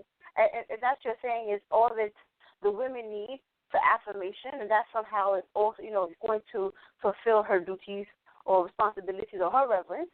Then why are you insisting, as Emunah is saying, she said hard pressed, she's talking about the fact that you are insisting upon it, not that you are creating violence.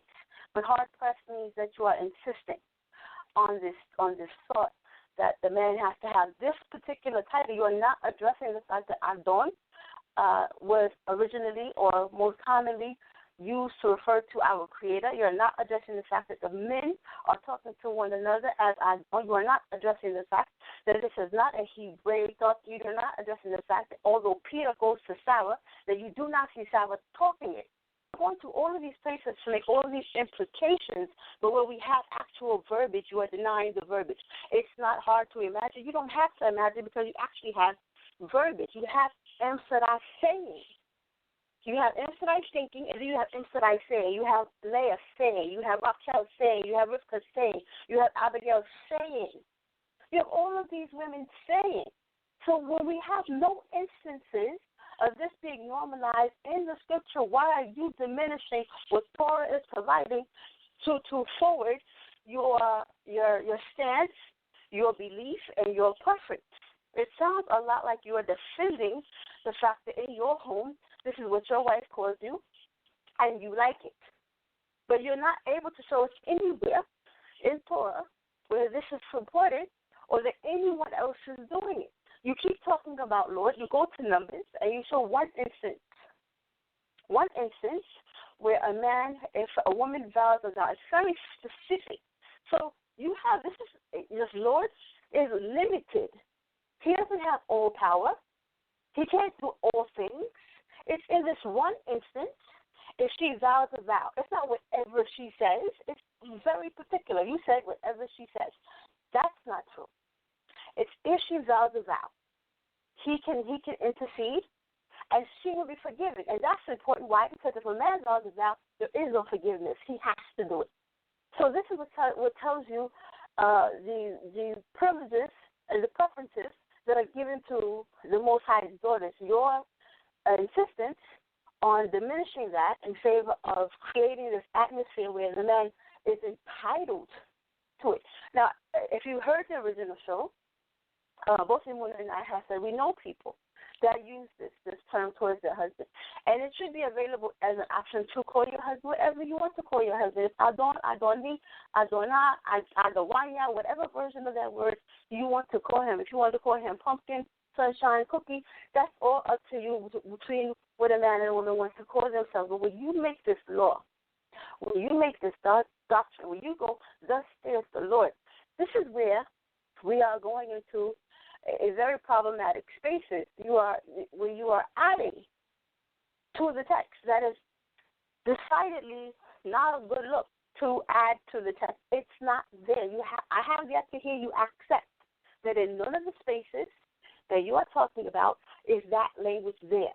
You opened up this thing with wisdom, and then decided to make it wisdom. Nowhere in Scripture does it say calling your husband Lord is wisdom.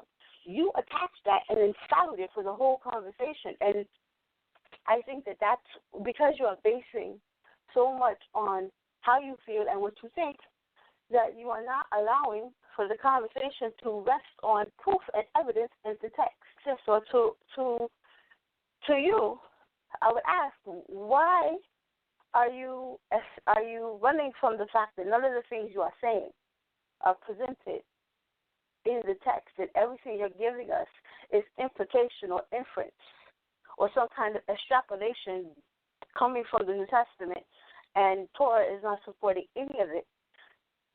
So I would like to hear your answers to why all the points that Sister Emunah has brought up thus far, you have ignored completely, only to push forward this idea, which is what you mean by saying hard-pressed. You are insisting upon a particular idea. And with that, I yield the floor. All right, Ahmayan, go ahead. Okay. Okay. First of all, sister, that as far as me saying that is wisdom, the sister admitted that when Abigail was dealing with David, that she was using wisdom. She admitted that certain things the women was calling men Lord, that the woman was using wisdom. I'm not the only one on here saying that calling a husband Lord is wisdom. Okay, so if you don't see that that's wisdom, that these women that was calling these men outside the house wisdom, I don't know how to convince you any other way. That's obviously that they was using wisdom. Now, whatever the sister was addressing or asked me, I think I answered all of her question. I am not by in no means saying just call him Lord. I've never said that in this conversation. All I've ever said in here was that it's wisdom to call him that, and that you should call him that. I've never said that you better call him that. They're forcing you to call you that. Any of that. My only stance was it's wisdom to do it, and that you should do it.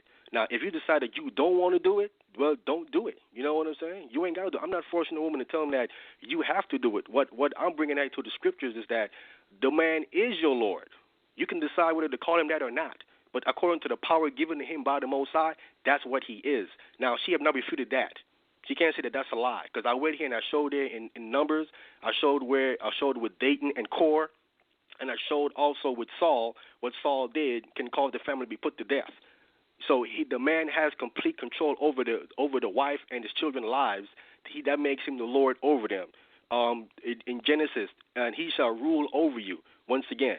You know what I'm saying? So he has that power over you. So that's what he is. Now, if you don't want to call your husband that, don't. You know what I'm saying? I'm not stressing the fact that you have to. What I'm stressing to the sisters is that is wisdom for you to do that. If you don't see that that's wisdom, by all means, don't do it. You know what I'm saying? So as far as Sarah, now if Sarah's mentality is to call Abraham husband in her mentality, she got that from somewhere. someone taught her to call Abraham Lord, because that's her conversation she had in her head. Now, knowing the Bible does this show that where if Abraham taught her, let's say Abraham even taught her to call him Lord, and she's calling him that in the conversation to herself. Abraham got that from somewhere. It ultimately, this always going to come back to the Most High, because all knowledge and wisdom started off with him. He's the one that first started calling it wisdom. Now, if you saying men are misapplying this wisdom, I don't see it, because women in our culture, after Abraham, after Isaac, in our nation, was using that word Lord.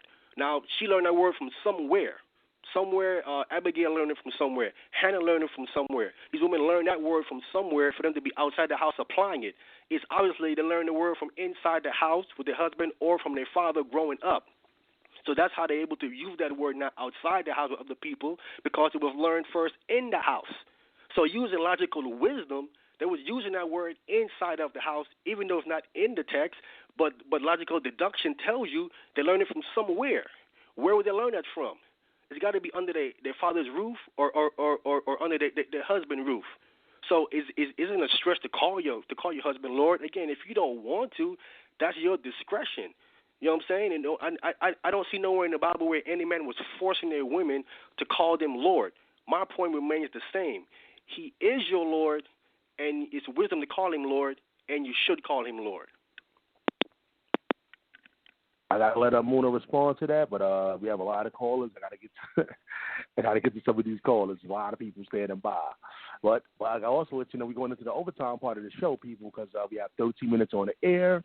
Again, we have 13 minutes on the air, people. So if you want to hear the rest of the show live before that time runs out, you're gonna have to call in. Again, that number is 319-527-6239.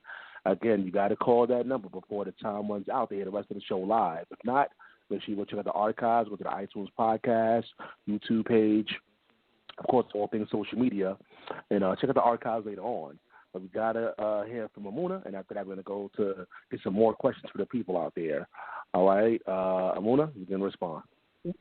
Oh, yeah, it seems like Brother Ahmayan, tell me his name again, Brother Sal. Ayaman? It's Ahmayan. Ahmayan, sorry. I think he's misremembering some of the stuff. Ahmayan, thank you. I think he's misremembering some of the stuff I said. But, for the sake of time and for the sake of the callers, I wanted to say something. The word should, I read let me back up. The caller asked for definition of Lord. I went to the Hebrew, in which is written. He went to the English. If you notice within the English, the Creator or the Supreme One is buried way deep in that definition. So if we are Hebraic, like the caller called in and said, get away from that Gentile culture and all that stuff, then it would behoove us to go to the Hebrew and not the English. But as it relates to this word should means shall. Use an auxiliary function to express conditions. Use an auxiliary function to express obligation, propriety, or expediency. 'Tis commanded, I shall, or should. So this word should she, it's like, again, it's to a degree from what the brother is saying, it's more or less of a suggestion. She should or she shall do this thing if she wants to be considered humble. She shall do this thing because, again, it seems as though in this conversation there's no other way. Secondly, I would have to agree with Sister Mayana in that a lot of points that were brought up as, this is the name that was appropriated or one of the titles appropriate to the Creator. I noticed that that's not being brought up, and the mentality is to push the man to a space where, again, he feels like, yes, I am lording over you. When we see all throughout the text of our righteous forefathers, we don't see that lording. We don't see like, I'm in total control over you. We don't see that conversation because that conversation is not wisdom. Because, like I said before, she's to a degree autonomous. Because why is she autonomous? If the husband, most I forbid, and she becomes a divorcee or she becomes a widow, she still has to operate in society. So, yes, the Most High put him to Mashal to govern because we know the whole Genesis story. But this thought process, like I said, it sounds more like some slave master stuff. And by the way, this reference to Dathan and Abiram, the reason everyone went down is because they was following them in the wickedness. Do we have an example? Abigail didn't go down with Nabal because she wasn't following him in the wickedness. So if you're a wife or if you're a child or if you're whoever and you follow the leader into wickedness, well, guess what? You're going to be wicked too. But if you don't follow the leader into wickedness and you say, you know what, I'm not going down that road, how then is the Most High? The Most High is just. So the Creator is going to say, I'm going to punish you for not doing wickedly with the wicked person.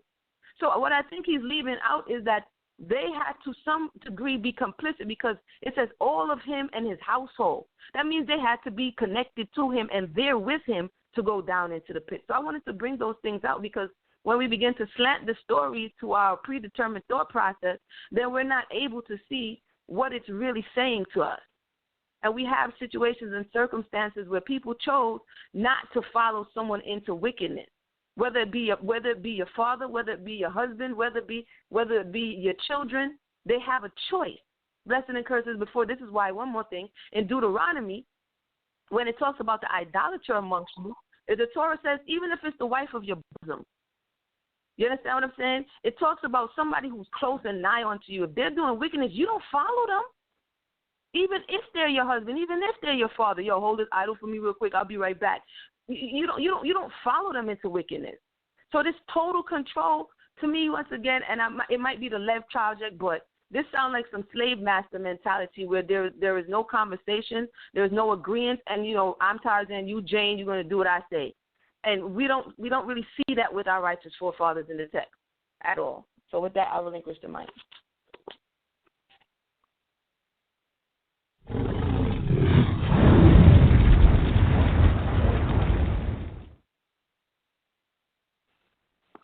All right, people, we got the countdown. We have like 8 minutes on the air, people, 8 minutes on the air. Again, just a reminder, if you missed it, you have to call in and hear the rest of the show once that time runs out. Again, the number is 319-527-6239. You want to hear the rest of the show live, you're going to have to call in via phone or Skype. And if you want to ask any questions, once you call in, simply press number 1, and we'll add you in the conversation. But let's go to the next person, though. Let's go to 702-202. You're live in the air. Hello, can you hear me? Hey, what's going on? How you doing? Mm-hmm. Pretty good, sir. This is Akwete Amar. I'm calling from Ghana. A friend of mine three-wayed me to listen into the conversation. I grew up Ghana, a Hebrew. I appreciate you, man. Yes, sir. Yes, sir. Yeah. I grew up a Hebrew. I think we call it the Hebrew Israelite in the United States. And what I have grown to know is we take the text of the Torah and we put it into a Western mindset or a Western context. You cannot do that. You have to take the text of the Tanakh and put it in the Hebraic perspective. When you do that, all the arguments will disappear. About the word Lord and Sarah calling Abraham Lord, it's very simple. We call God Lord because he's a king. He introduces himself to us as a king. Every king is a Lord. Lord means owner. Adon means father. Like you have the landlord. Call the person the landlord because they own the land or they own the apartment building that you live in. That is not a title. It is a function that is performed. God created two people in the Garden of Eden. It was a man and a woman, not a mother, not a father.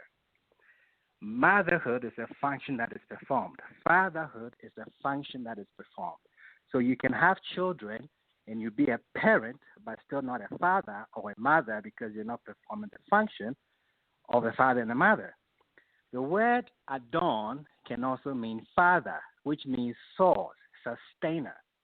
When my mom calls my dad, because we're Hebrews, Lord, it is not a plus. She's saying that you sustain me. You're responsible for me. It's not a title. It's a big responsibility. So Sarah calling Abraham Lord, she's saying that you are responsible for me. You're supposed to take care of me. You're supposed to provide. It's not a title at all. And I'm saying this from a Hebraic perspective because I've seen it happen in our culture. It's not a title. Women don't have any commandment in the Torah to call concept is you are performing a function. The Bible says honor father and mother. It doesn't say honor the man or the woman. I'll go to the book of Ephesians and then I'll let you discuss this. In Ephesians, it says, children, obey your parents in the Lord. That is Ephesians 6:1. For this is right. In verses 2, it says something very striking. It changes the language. It switches from parents to father and mother. Honor thy father and mother. It never said honor your parents. A parent is somebody who gave birth. A father is somebody who takes care of whatever came out of them. So it's a function that is performed. If you have children and you don't take care of them, they are required not to honor you as father because you're not the source. You just provide a seed, you're not sustaining them. So, again, the Torah doesn't say the man should be called Lord. It's a principle that you have to put in the Jewish culture to understand what is going on. Thank you very much. Thank you. I appreciate your call. Let's go to Ahmayan. Ahmayan, you can respond. Okay, I mean, me personally, I have not sat here and said that there was a commandment in here that the woman is commanded by the Torah to call her husband Lord. I've never said anything like that. Like I said, according to what the brother is saying, because I haven't heard the sister say that the husband is not performing that function as far as taking care of her or being a provider. If that's exactly what he is doing. And according to the brother's understanding of it, that makes him the Lord because he's performing a function. If the husband is performing that function, then why shouldn't you call him the function that he's performing? That's been my angle that I've been bringing forth for the longest, that he is your Lord. That's what he is. Now, if he's performing that function, then I've heard a sister say that, well, the man isn't doing that function. He isn't providing. He's not being a caretaker. He's not doing that. I haven't heard that. All I'm hearing is that women didn't call their husband that, but the brother's calling it the same from a Hebraic perspective, that it goes into a function. Now, if the function is present, then also he should be called that then because he's functioning as that. You know what I'm saying? So I want to go back real quick. I want to read one scripture here. I'm going to go to the sister. Again, in Romans chapter 13, verse 7, Paul says, it says, render therefore to all their dues. This word dues is the Greek word ophili. Ophili is talking about a debt, something that a person is supposed to get once he's operating in that fashion, like the brother is saying. It says, tribute to whom tribute is due, custom to whom custom is due, fair to whom fair, and honor to whom honor is due. So according to the husband having that function and he's performing that function, then he's due that honor of calling him that function that he's actually fulfilling. All right, I'm going to let Emunah come in soon, but 702, being that you're calling from Ghana, you want to respond briefly? You can respond to that. Go ahead. Yes. So, again, what I was saying is, Lord is not a title. Because you're performing a function that you're required to perform, doesn't mean that I should call you by that title. You were the one who went to the woman's the woman's father to say that I'm going to take care of her. Nobody forced you. So that's your responsibility. No one is required to call you by Lord because you're performing what God says you should do. So my focus is not a title, not at all. It's a function that is performed. And yes, she can call you husband, she can call you sweetie, but she is not required to call you Lord because it's a function, not a title. That's my response to that. Thank you. I appreciate you, man. Let's go to Emunah. You can respond. All right. Thank you for that. Thank you for the caller calling all the way from Ghana. Thank you so much for letting your voice be heard. As it relates to what the caller just said, I thought it was very interesting. And so given the fact that I read 136, which is a donate, I wanted to quickly read a don. the Aleph, the Dalet, and the Nun, which, funnily enough, is one letter different from Adam. Adam is the Aleph, the Dalet, and the Mem. This is Aleph, Dalet, and Nun. It says here, it's to rule, sovereign, controller, human or divine. Adon, Lord, Master, the form Adon appears 335 times, while the form Adonai, which I said before, used exclusively as a divine name, appears 439 times. So Adonai, my Lord, is exclusively, and oftentimes they are calling them, if you go into the Hebrew, they're not calling them Adon, they're calling them my Lord. So basically they're transposing the Creator attributes onto this individual. But I'll continue. Quickly it says, basically Adon means Lord or Master. It is distinguished from the Hebrew word Baal, which signifies possessor or owner. Adon basically describes the one who occupies the position of master or lord over a slave or servant. And the servant put his hand under the thigh of Abraham, his master, Genesis 2 and 4. And then they go on to speak about it. And so this relationship, which I asked about earlier, and the caller spoke to, this relationship, this thought of what we think an Adon is, when you look at Ish and the responsibilities of an Ish, to project, like when the Most High put Adam in the garden to dress and to keep it, to work and to provide and to protect it, that is his space. But to come into this space where Adon oftentimes is speaking about a slave or servant relationship like the slave master, why then is it something that we are saying, and you can see why somebody would say that to a king, because the Most High said, when I give you a king, you're going to see what they're going to do to it, and you're going to have to bow down to this king. You're going to have to bow down to these people because it's a different space. So my question now remains, if this word in this passage is attributed to somebody who was over somebody, like a slave or a servant, is that what your wife is to you? Or anyone else who's saying, you know, it makes me feel good when you put me in the category of a master over you? I relinquish the mic, Brother Sal. You could go to, you know, you could go from there. But that's out of the definition of Adon. All right, so we're going back to the phone lines as usual. We're in the overtime part of the show. So everybody that called in, all you got to do is press number 1, and we'll, you know, let you ask your questions. We're going to take a few more questions before we get some final words from both special guests. Again, to me, this is a classic, a great show. Hopefully, you guys are taking down your notes when it comes to this topic. But let's go to the phone lines. Let's go to 718-309. You're live in there. Hey, shalom, sir. This is Mariana again. The brother makes repeated instances. He goes out to say that the man can make all of these choices that can condemn the whole entire family. And I think that we find, again, this issue of agency of the wife. And we forget that one of the reasons that the Most High said it's not good for man to be alone. So he's not supposed to be alone in this way, making all of these unilateral decisions that are doing all of these things. We find, for example, with Rebecca and Isaac, Isaac wanted to bless Esau.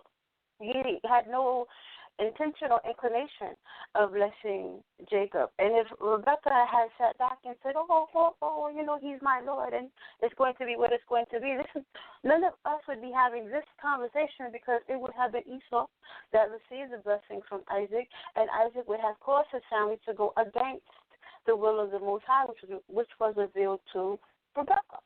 So Rebecca's input, and it's not even like she went and said, Adonai, what do you think about not giving it to Esau? She said, you know what? I'm going to put this in place, and she did that. So that goes back to when Sister Emunah was saying that there is a degree of agency that the wife still possesses. So this idea that there's absolute lordship, there's absolute rulership in the relationship, this is not Torah. We don't see it play out. We didn't see Abigail do it. We don't see Rebecca doing it. Like the brother said, that this is a function, and that this is something that a woman is not obligated to call you. So, and again, I'm going to keep going back to the topic. The topic is should she? Thou shalt. There's this thing here. This, when you say that she should, you're saying that it is a command. Because she gave it, and I'm not inferring this. This is part of the definition. And I'm also curious to how does the very first commandment, you should have no power before me, play into this idea the absolute rulership of this man. The man has power over life and death and is making all of these salvation decisions. As Emunah has been trying to impress upon you, is that by saying all of these things, you are putting him in the seat of the Creator, who says that you should have no power before me. The woman always has the obligation to do what the Creator has told her to do, not to do what the man has told her to do, because the Creator is our power. The Creator is the one that we follow. The man is not here making rules. He's keeping rules and maintaining rules. So the woman is supposed to follow the Father, the way Rebecca followed the Father, the way Abigail followed the Father, irrespective of what the husband is doing. So I think that, as Emunah said, it would behoove us to really keep this whole conversation in perspective, that the man is limited, and this idea of lordship where it's unlimited, this really doesn't fit in practice or on the pages. I understand the theory. I understand how it feels. I understand what we like, but when we look in the text, it's not there. And I think that we need to pay attention to what's written and not what we would like to have had written. All right, I'm going to let Ahmayan respond to that. But Emunah call actually dropped, but she says it's on the phone line. So if you're out there, you got to press number one. Press number one. Other than that, I'll try to look for you. I'll try to, there's a lot of people on the phone line, so I'll try to find you. But let's let Ahmayan respond. Go ahead. Okay. Well, like I said, I brought up a situation that the man do have the absolute power that he can cause his family to be put to death. When I brought up what Saul did. What Saul did later on, they called 7 of his sons to be put to death. So it's clearly that the man has absolute power in the house over the wife and over the children. Now, the sister brought up about God said that the man shouldn't be alone. What she ain't telling you is that, okay, God made the man by himself. At that point, he didn't see fit to make no woman for him. According to the Most High, he was fine at that point when he made him by himself. And when Adam went to go name the animals, and the animals had partners, then the Most High said, you know what, it is right that the man should be alone. But the Most High initially made him by himself, not including a woman. Now, the woman wouldn't be if it wasn't for the man's rib. The woman is just one rib of the man. Let's be clear. There is no equality here when it comes to the power. The man has complete power. The woman is just one rib. Let's be clear. I don't want to have to go into this motion and talk about it because, like I said, I'm only referencing and speaking from a standpoint of wisdom that the woman should call him. Now, the sister said that should. He's talking about a command. I don't know if she understands English. We speak in English. If I say that you should, that's not a command because a command is an order. When you think of military terms and your superior officer tells you to do something and then he comes back and he said that's an order, at that point it's complete that you have to just go ahead and do it and don't talk back. When I say that you should, that's not an order at all. Okay, so I'm not telling that I'm ordering no one to do that because should is not an order. That is an option to say that you can either do it or not do it. I'm just saying that I think that you should do it, but you don't have to. So that's not an order. That's completely wrong what she's saying and, reading into it. Anybody that read and write and understand English, when someone said that you should do something, they immediately understand that that's not something that I have to do. Now, she's making it something like I'm trying to say that you have to do something. I have never, on this whole entire call, made it seem like a woman have to do anything. I said it is wisdom for her to go ahead and call him that. Now, the sister brought up again about a function. If we want to go into a function, when it comes to women getting pregnant by a man, she's performing a function.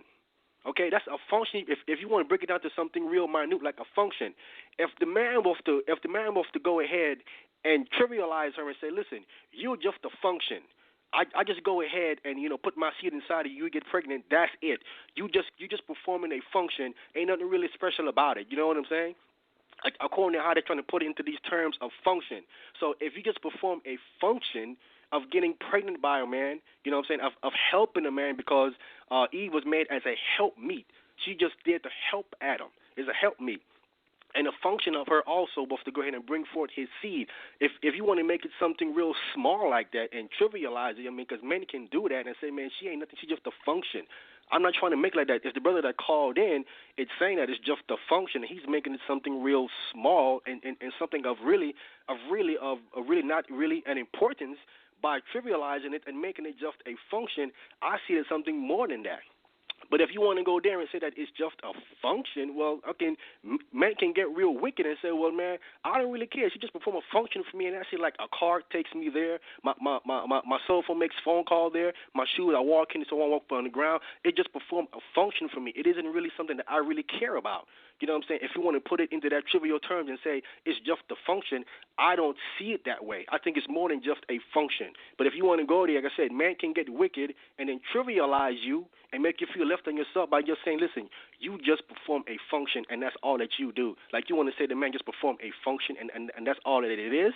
You know what I'm saying? The man can flip it on you and say, well, okay, let's go there. You know what I'm saying? You're just a function to me. I really don't care. And then the love goes out the window. The respect goes out the window. The reverence goes out the window. Now everything don't mean nothing anymore because you trivialize it down to just a function, which it is not.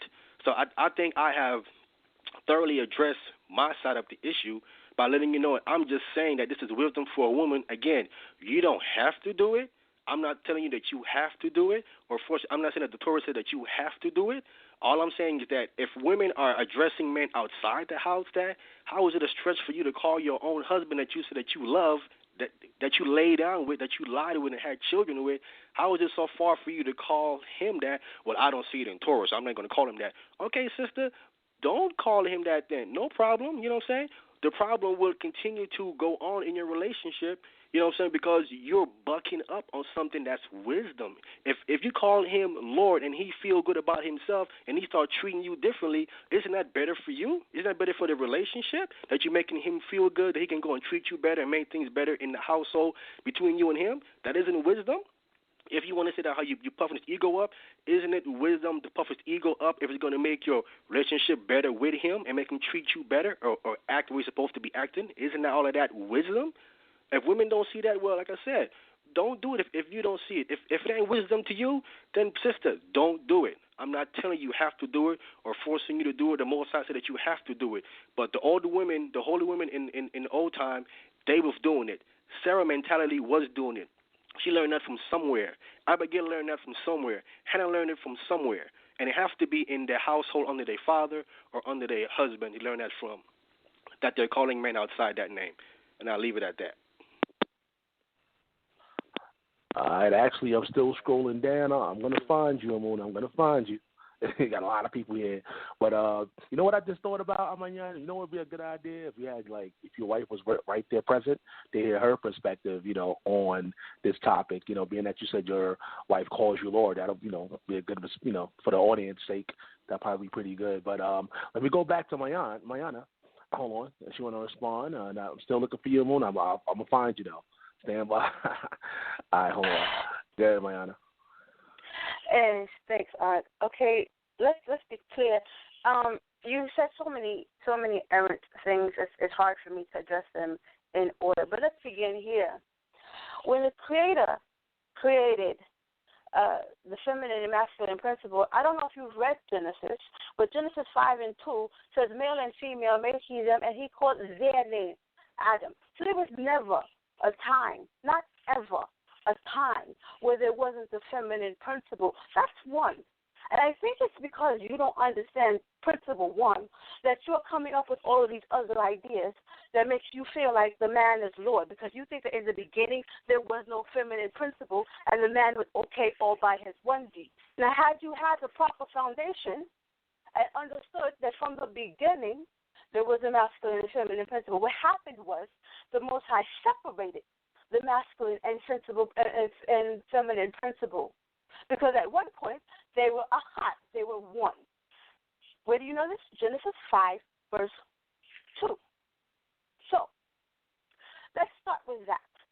Second, no one is trying to diminish the value of the man, but instead we are saying to you that this is not an entitlement And what I said, when I agreed with the brother who said, this is a function and not a title.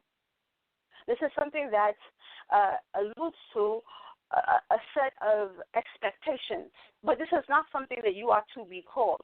So I think that if you really want to have a conversation with me and tell me what I got wrong, and we can schedule without a whole another platform, and I'm deep with having a conversation with you, especially if you want to go over Genesis 2.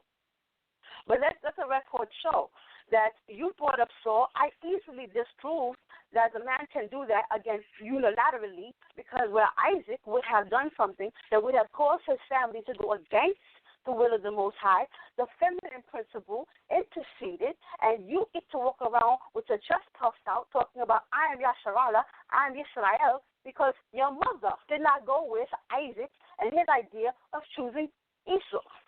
Because if Esau if Isaac had done what he wanted to do all by his onesie under his lordship, and nobody was going to question him, then it would be all about Esau right now. It would not be about Israel at all.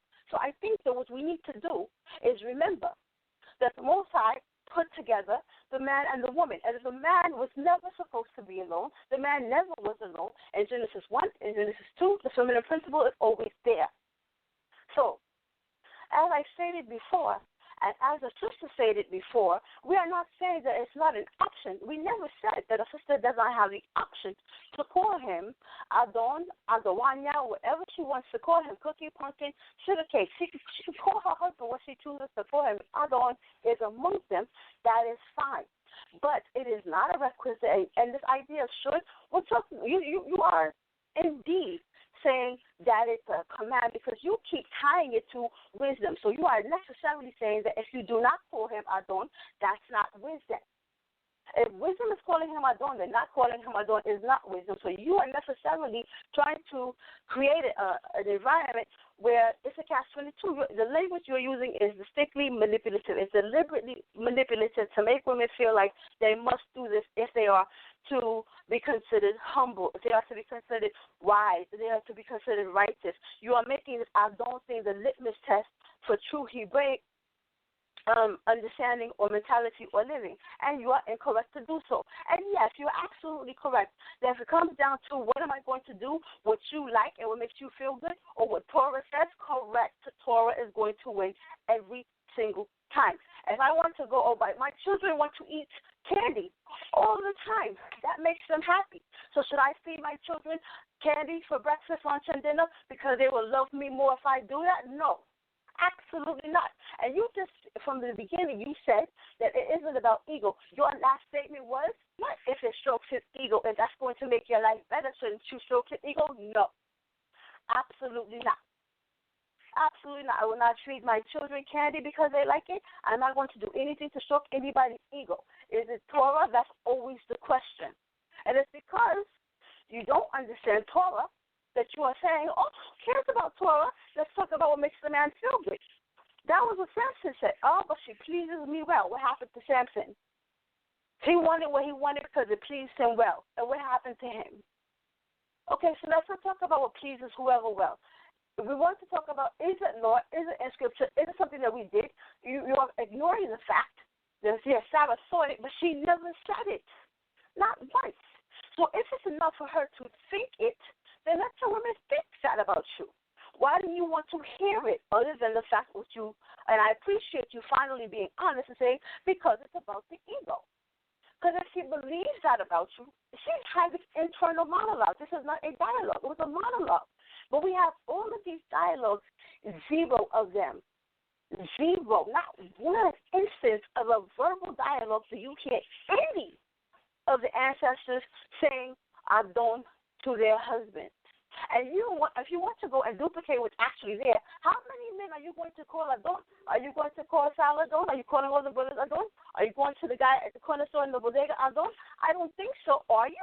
But will you be calling other men Adon while your wife is calling you Adon? I have that question.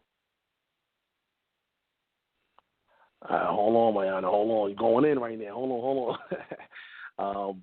Emunah call drop. So what she's going to do, she's going to call you up. and I guess put in a three-way so we could try to get in this conversation. That's what I was trying to do, trying to like get in this conversation, but it's not working. The other phone call dropped, so she's gonna call you, or I don't know. Don't hang up the phone though, because if you hang up, it's gonna cut you off. But I gotta let Ahmayan respond to that, and then after that, I'm gonna take another caller. And then we're going to pretty much wrap it up. We're not going to take too many more call an overtime part of the show. So we're going to pretty much get some final words and everything. Trying to get Emunah back in here. So let's let Ahmayan respond to some of the things that were said. You can go ahead. All right, thank you, Sal. Well, first of all, let me be clear. The sister said that I obviously don't understand Torah now. That's going off into some personal attacks. You know what I'm saying? I wasn't trying to get into anything personal because, I mean, I do have my pride as a man as far as my study is concerned, and I know that battle. The sister don't know me. I know the sister don't know me. That people that knows me know what she's saying. She's gonna get herself in trouble because this is what I do. I battle with the scripture all day, every day. This is what I was bred on. I was bred on battling. I don't know what she's talking about. She don't want to battle me when it comes to this Bible. She's gonna lose. This is what I do all day, every day. You don't understand the Bible, sister. The Most High made Adam.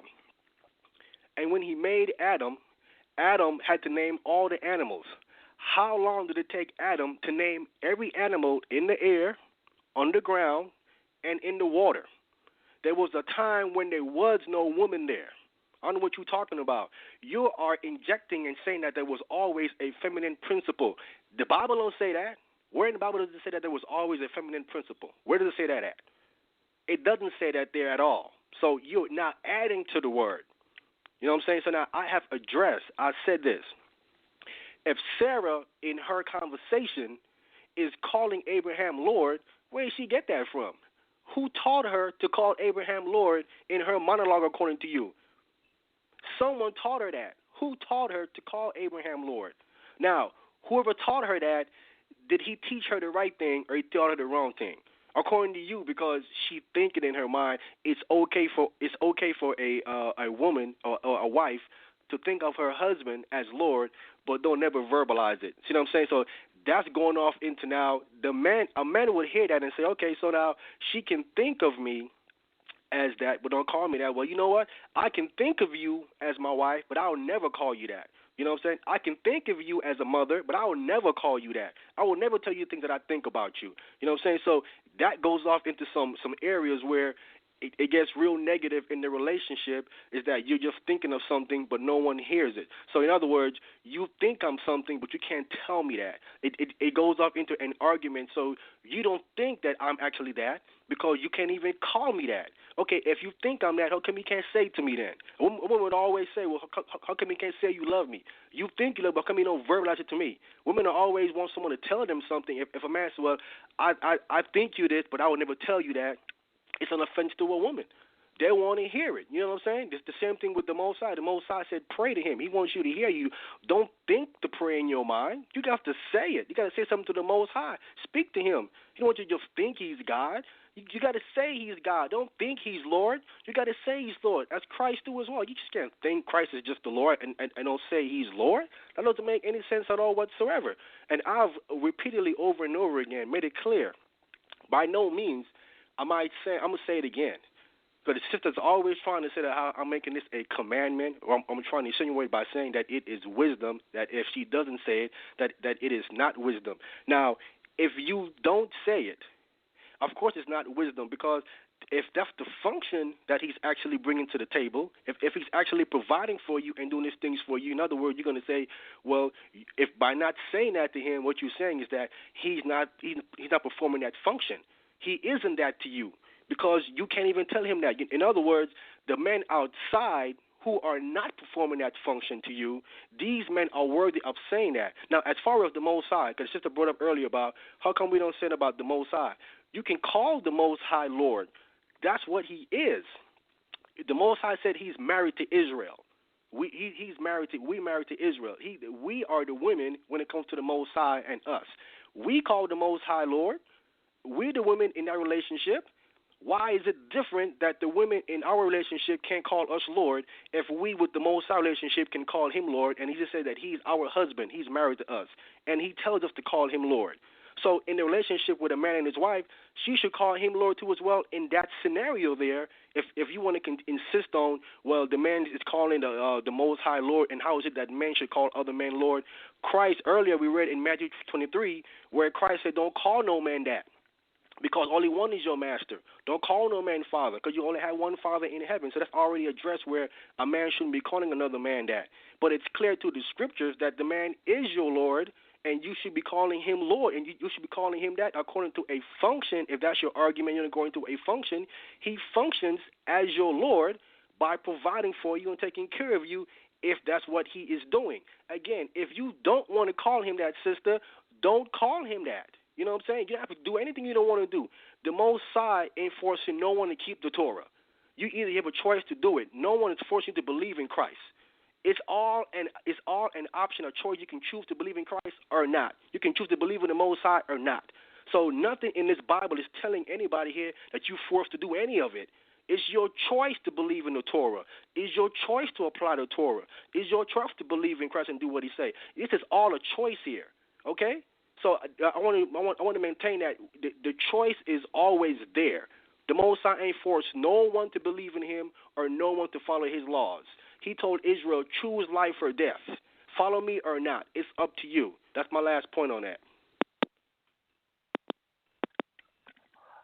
All right, so let's bring let me see if Emunah, you there? Yes, I'm here. Okay, you can respond. Yeah, it took me some time. My apologies. I got the phone dropped over time. I had to try to get back in. The conversation has taken a left turn, but I want to go back to something that the brother said, because I'm coming from the Torah. We might get a little excited here and there, but the emotion that the brother is bringing, I find is very interesting. And before I actually got cut off, he said something, and I'm not sure how much the audience heard what he said. He said, would it be good to, for you, meaning the woman, to puff up the man's ego? And correct me if I'm wrong. So the thing would be good for you. It would be better for you. This is what he said. So before, when I made mention to this, sounds a bit like, the individual is too vested in this, and it sounds a bit egotistical in the thought process that, again, as I read in the Hebraic term of the word adon, it has to do with servant. It doesn't have to do with wife. It has to do with slave or servant. And so when we're talking about unto the Creator, we're the servants of the Most High. When we talk about Abraham's master, saying his servant is a master, or calling his master, adon, because he is his servant, I'm kind of confused with the guest, because in his estimation, husband is not enough. Like, his duties as a husband, which have not been laid out in this conversation, seems to pale in comparison to his lording over her, when within his duties as a husband is the provision, is the protection. And so, again, I said it before and I said it again, he alluded to, no, he didn't allude, he spoke directly to the ego. And that is what I'm going to submit and leave today, that this is what this is about. Because he made the comparison, and the same thing I said before. How do you put man, whoever it is, in the same category as the Creator? And say, if you can call the Creator Adon, why can't you call man? Man who does not give life, not man who does not sustain your breath, man who is, like Dawid said, but dust. How do we put so much onus on humanity, where she is the counterpart of him? She is the counterpart of him. The two of them can't even make life without each other. So how now does one become so much greater, as opposed to the person is supposed to make sure that they remind you, which is the Zakar word, they're reminding you of the law, and you go from governor to Lord. Like, that's like a huge jump. And I know that is, as we are looking, and I've stated many times, it's throughout the text. Like he said, they learned it from somewhere, but wherever they learned it from doesn't necessarily mean it's Torah.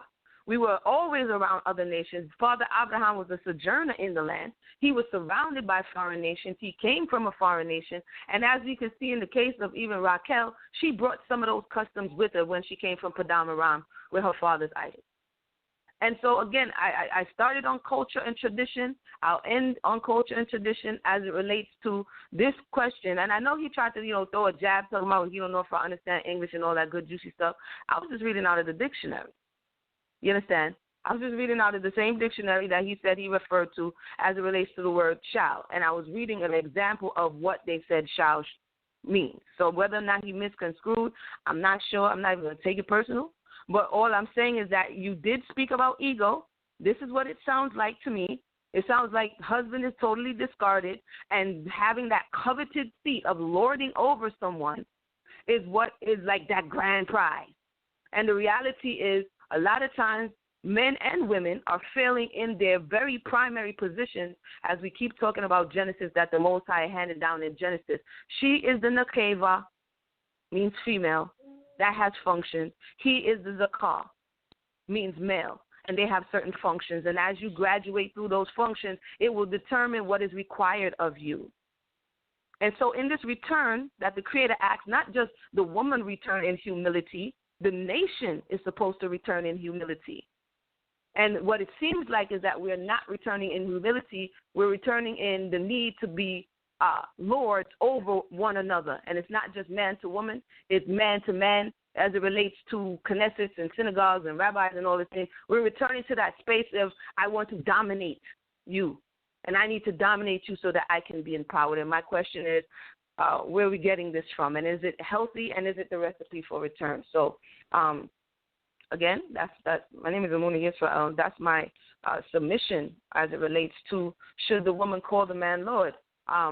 There's many things to consider. You can definitely go back over the things. If I said something wild or crazy, definitely reach out to Sal. We'll look at it. If I misquoted something or if I misread something, definitely we are all prone to making mistakes, especially in the heat of battle or discussion in this case. And so definitely feel free in that respect. So with that said, Brother Sal. All right, and of course, I'm going to leave all the contact information for both special guests in the description box, so you can reach out to them via email, via Facebook. Of course, it's going to be in the description box on the Blog Talk Radio Show, on the iTunes podcast, of course, in the description box on the YouTube page in the archive. So if you want to reach out to any of the special guests, just go to the description box and, feel free to reach out. I'm going to take one more caller, and after that, I'm going to get some final words from both special guests. Again, I appreciate the dialogue. And it's definitely edifying. Now let's go to 443-815. Yes, thanks, Sal Showtime. This is Brother Mercy. And I just wanted to say, first of all, the word should, like the brother says, has more than one definition.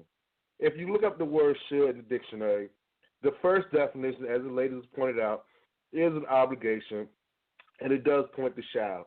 However, if you keep reading down, in the English language, words have more than one definition. And another, it means a suggestion or to give advice. So could mean I'm giving you advice, like the brother's been saying all night. Should is never a command most times when it's used in our daily society. When someone says, like the brother also talked about in our society today, when someone says you should do something, 9 times out of 10, it's not a command and it's not lawful. So I don't know where we're getting this stuff about should means a command, because that's definitely not the use in today's society.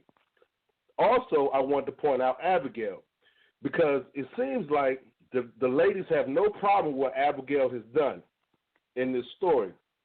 If we go back and read about what Abigail did in 1 Samuel 25, she calls a man outside of her house Lord. Hold on, I'm going to show you something. Now, this man she calls Lord was David, and this man is not her husband. Now, I know y'all see nothing wrong with that, okay? Then, look what she says about her husband. She fell at his feet and said, "Pardon your servant, my Lord, and let me speak to you.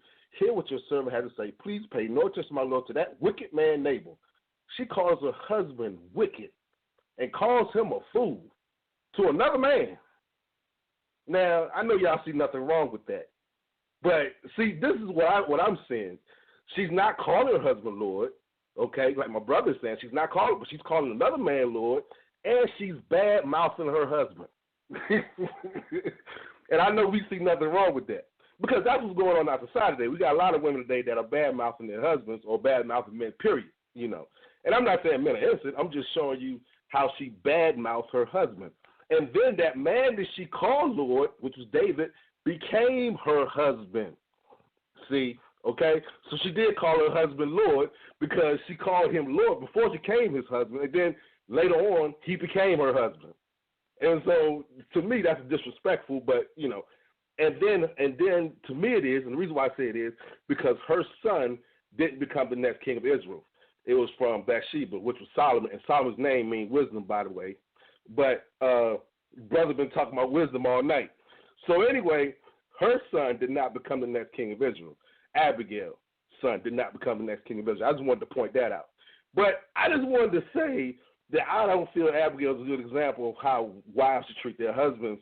I really don't, because if you look at the story, he dies after that, and then she marries David, the one who she called Lord, the man outside her house. And then she bows down to him. So she's definitely feeding into David's ego, whether you want to admit it or not. And okay, so that's all I want to say about that. And then should also means it's an expected end. It's something. It's giving advice. It's not a command. I wanted to get on that because you don't have to study Hebrew to understand the New Testament, because the New Testament original language was Greek. So I don't know why people want to jump to Hebrew to understand the New Testament. You don't have to. All you got to do is study Greek and English. And if you study English language, you understand that should does not mean a command. You don't have to go to the Hebrew to understand that. But that's all I want to say, and I'm done. All right, we definitely going to let the special guest respond to that. But I just want to say, forgot to mention, shout out to the Express Truth Radio Show, our partner company in the UK, Express Truth Radio. We appreciate you guys. For those who don't know or are not aware of Express Truth Show, just go to the YouTube and type in the search box, the Express Truth Show. Express Truth Show, and you'll hear, some of the content. Again, they talk about a lot of urban issues, things going on within our community, things going on across the globe. So make sure you go check that out. We're going to be doing some work with them in the near future in the UK. So we appreciate Express Truth Radio Show. Shout out to Mark, Stephen Brown, and Noble. We appreciate you guys. And so let's let the special guest respond. Let's go to Ahmayan. Go ahead. Okay, like I said, man, the brother is actually, what he's saying, what I've been saying all night. You know what I'm saying, is that I'm not trying to go to war with the sisters. You know what I'm saying? The reason why I turned to it is because she made it personal and said that I don't know Torah. I've never said to the sister that you don't know this or you don't know that. She made it personal and tried to attack my knowledge of the Bible, and says, I don't know the Bible, what she's trying to say. You know what I'm saying? And of course, inside of me, I have a battler inside of me that I always try to suppress. And she doesn't want me to bring that battler dude out, because I can go into the Apocrypha, where the Apocrypha trashes women and read all stuff about women up in there.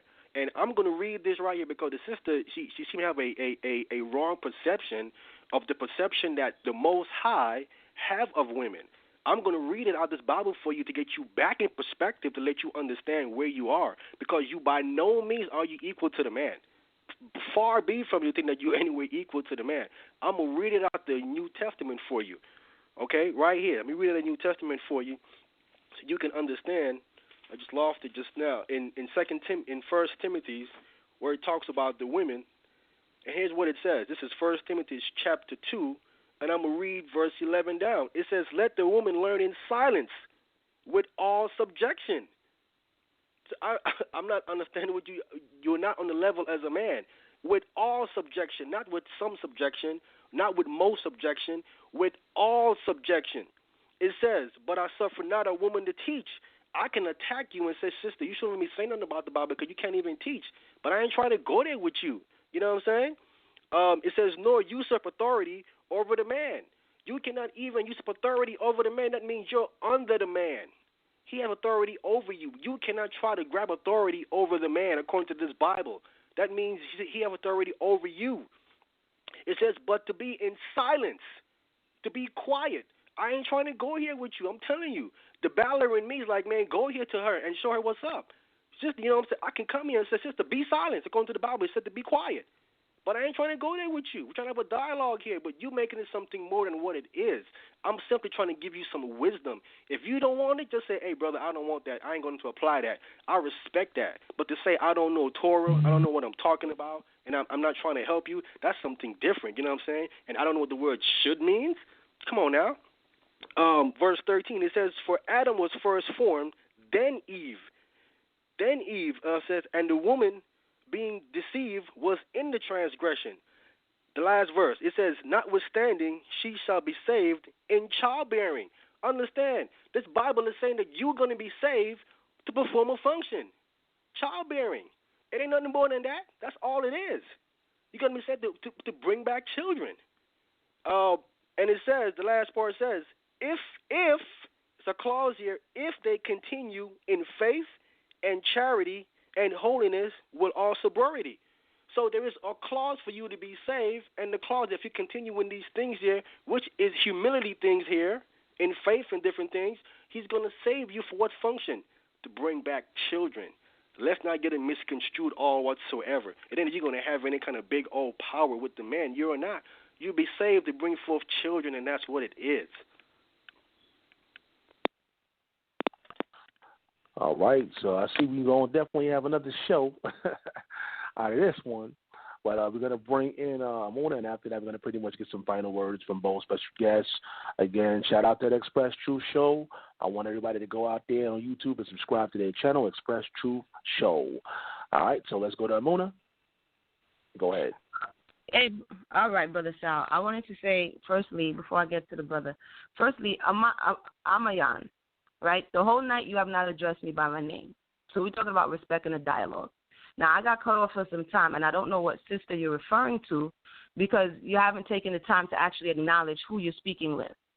We had some caller in, so I'm not sure what part of what I said to you particularly has you like a little, going to wherever you're going, but I'm going to come back there.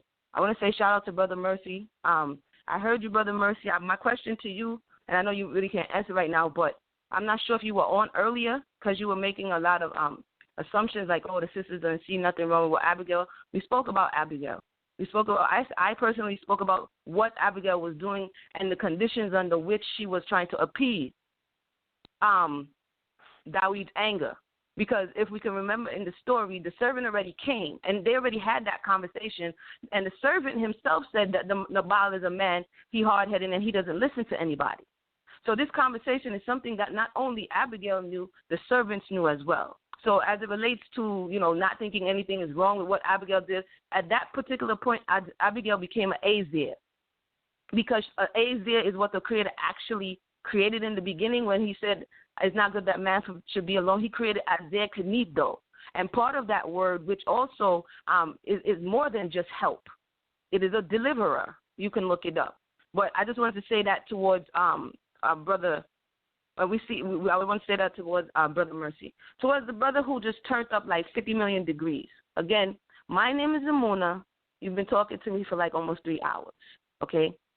Now, there are many things we looked up during the show. Should is not the only one. When asked about Lord, I asked you the same thing. The caller or Sal wrote an email. Somebody read an email, and they wanted to know the definition as well. So we've been looking up definitions all night.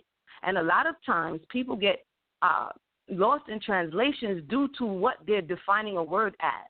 And so all I simply did was read what it says in the English, which Brother Mercy came back and read the same thing. And so you said, I don't know if she knows English, all this stuff. I said, I'm going to let that pass. But what I was reading is, as Brother Mercy just pointed out, there's not just one definition for should. And so you keep saying you're suggesting it, but then you come back and say, well, if she wants her problems to continue in her life, if she doesn't want to give him a little ego boost, how are you saying you should do something but attach it to whether or not they're going to have a good relationship? So these are the things that you've been doing throughout the show. I've actually been jotting them down, and you're attaching her calling him Lord to whether or not they're going to have a good relationship. I'm confused about that if it's an option, unless the only option is do you want a good relationship or not. Now, as it pertains to you don't know Torah, I'm not sure if you're speaking to me because I don't remember saying that to you. What I did hear is, again, and this is what happens a lot of times, this is why we have these conversations, because people have these preconceived notions of wherever they learn from, and one of them is that the feminine principle wasn't present. And I did hear that part before it dropped off, but in the beginning, the Most High said, male and female made he them. The Most High did not make one principle because one principle is not complete. But that's another show for another day. You know, people get to argue back and forth on that. But as it relates to expounding on that, I believe it was Sister Mayana who expounded on that. You understand what I'm saying? And the fact that you went into the New Testament, here's a little, shocker. The New Testament only works for those who subscribe to the New Testament.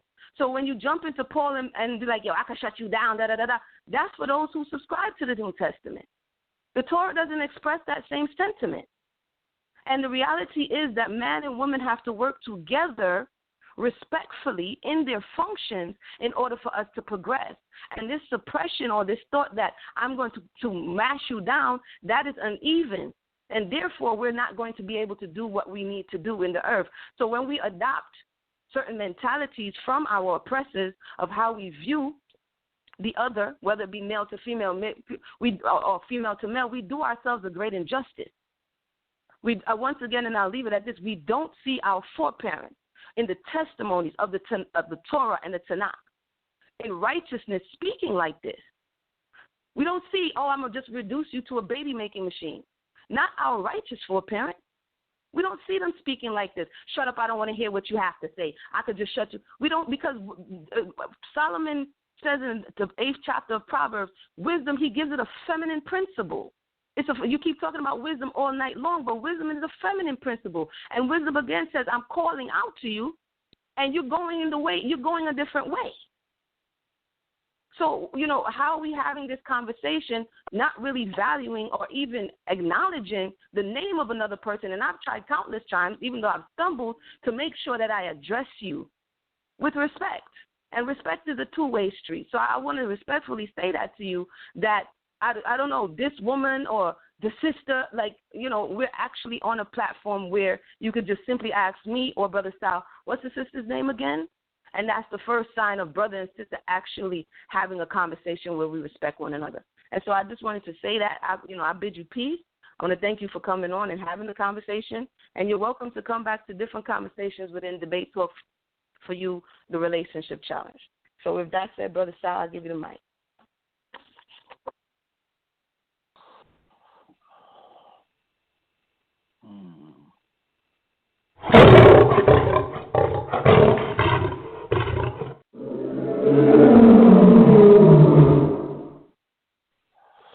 All right, family, we're kind of running out of time. It's only the last few minutes of the show. What I'm going to do is I'm going to give each person 4 minutes, because that's what we have left, 4 minutes each, and for them some quick last words. So let's go to Ahmayan. Last words. Go ahead. Okay, I didn't know that the sister don't subscribe to the New Testament. I didn't know that. I never would have read anything in the New Testament if she didn't ascribe to the New Testament. I thought that I remember that there was a question in the New Testament about a man shouldn't be called Lord. Someone went to the scripture asked the question. I think it was the sister that asked that question from the New Testament, and that's why I'm in the New Testament breaking down certain things. Sister, if you wasn't the one that said, I don't know the Torah, then I apologize to you. I don't know. I don't know if it was you or the other sister on the line. Sister, I'm by no means am I trying to avoid not saying your name.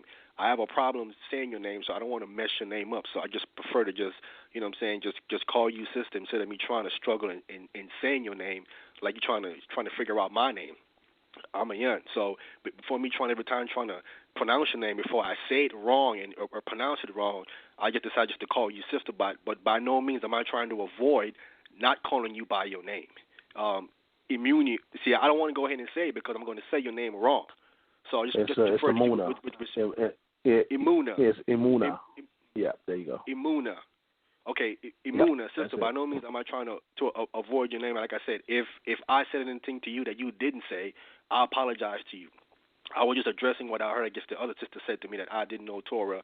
so on and so forth. So by no means am I trying to come at you like that. And again, my last thing was always going to be that I'm coming from a standpoint, as I understand it, from wisdom. I'm not telling no women that you better, that it is a commandment or anything like that. I see it as wisdom for you to call your husband. Well, let me address the situation with the definition. When it was asked about the definition, I said that the definition is the Hebrew word Adon, Adonai, and Adonai.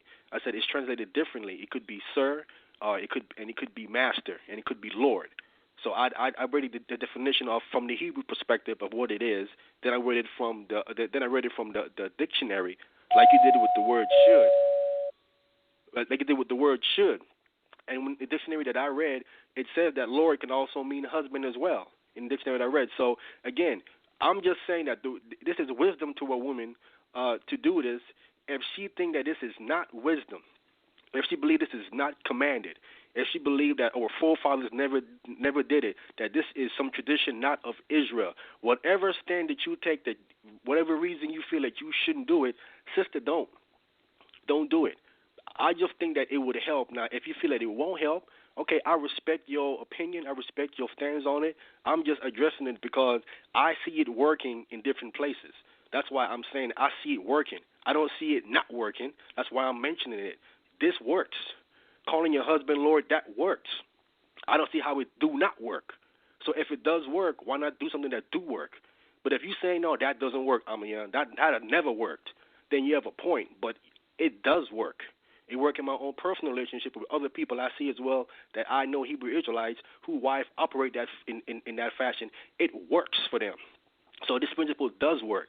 I ain't going to say it's going to work for everybody, but it does work, and it's up to the individual situation to figure out how to make it work, or if they want to apply it or not, or just totally throw it out. So that's my last stand. I thank you, Sal, for having me on the show. Sister, I want to thank you for having this dialogue with me, you and the other sister.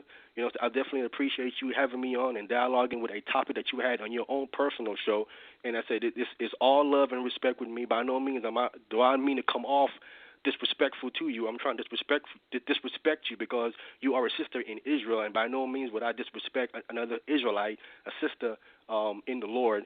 That would be wrong according to the Torah. So again, if I offended you, sister, I apologize to you. You know what I'm saying? I'm coming from a standpoint of respect. I want to always come off respectful, especially to my sister. I'm going to lead by example.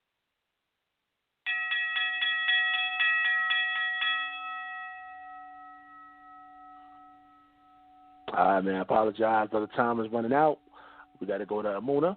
Emunah, go ahead. All right. I accept your extension of apology as it relates. Like I said, you know, struggling with somebody's name is one thing, but just making the effort. So thank you, Brother Ahmayan, you know, for coming on the show, having the discussion. Like we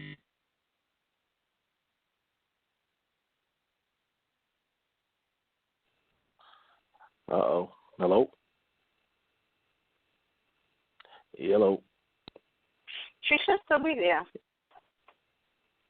Yes, no, she's not there. Emunah, are you there? Oh, I can hear you, Mariana, but I don't hear Emunah. She's still merged on the call. I don't know what happened. You want to finish up on her behalf? You can do that. Go ahead. Well, I didn't hear the brother's closing statement, but I would say this, that for my part and on my behalf, that the part of the conversation that became a bit passionate, and yes, I did say that I did respond, and when I took the higher road and chose not to respond to the ad hominem attacks that the brother was shooting off. I, however, have a different reaction to that kind of thing, and so I responded.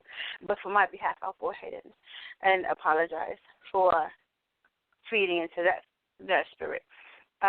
In terms of the conversation, I am grateful that we had to have this conversation again. I think that we were able to look into the reasons why and why not these conversations, this idea of being called Adon and calling the man Adon play out in the relationship, whether or not it's something that should be done. And I think that it was interesting that we went to this word should, and there was all this controversy about the word should, when even when Brother Mercy read the definition, it very plainly says the very first definition where there's an obligation, there's an expectation that it's something that one must do, and that the etymology of the word shows that it is. Oh, hold on, I have Sister Emunah. I will see if I can. Well, she has 7 minutes to make a closing statement. Let me try to get it back for you. Hold on. Yeah, there's only 2 minutes left, actually. Yeah, but if you got that. Yeah, we're trying to wait for Emunah to the difficulties to get in, but we only have a few minutes left in the show. So yeah, I'm going to run. That was her. Let me try to get her on right quick. Okay. Okay, she has to hang up though. Oh, she's on all my lines. Actually, it's not going to let me merge her again. Yeah, I'm not going to be able to merge her again. So are we going to try to schedule another appointment? Okay, I'll let you close. Yeah.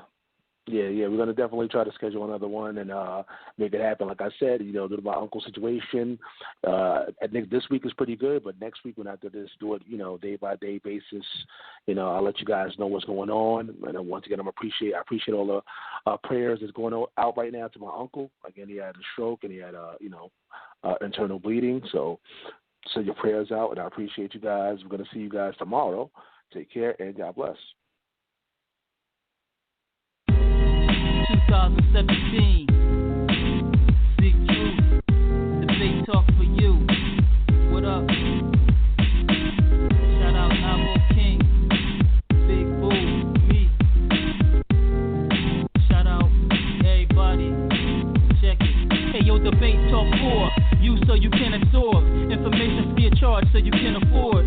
Get poppin', live off the greatest doctrine. Sip the juice, know the ledge like the great Rakim. On a mission, not a small time thing. Defense biblical, offense got the haters watching. Hands are skill, footwork is ill. Get in the den, see if you can stand for real. If you rep Kim and Cool, yo I rep Israel. If you Torah based only or new as well, welcome to listen. Style always fair decision.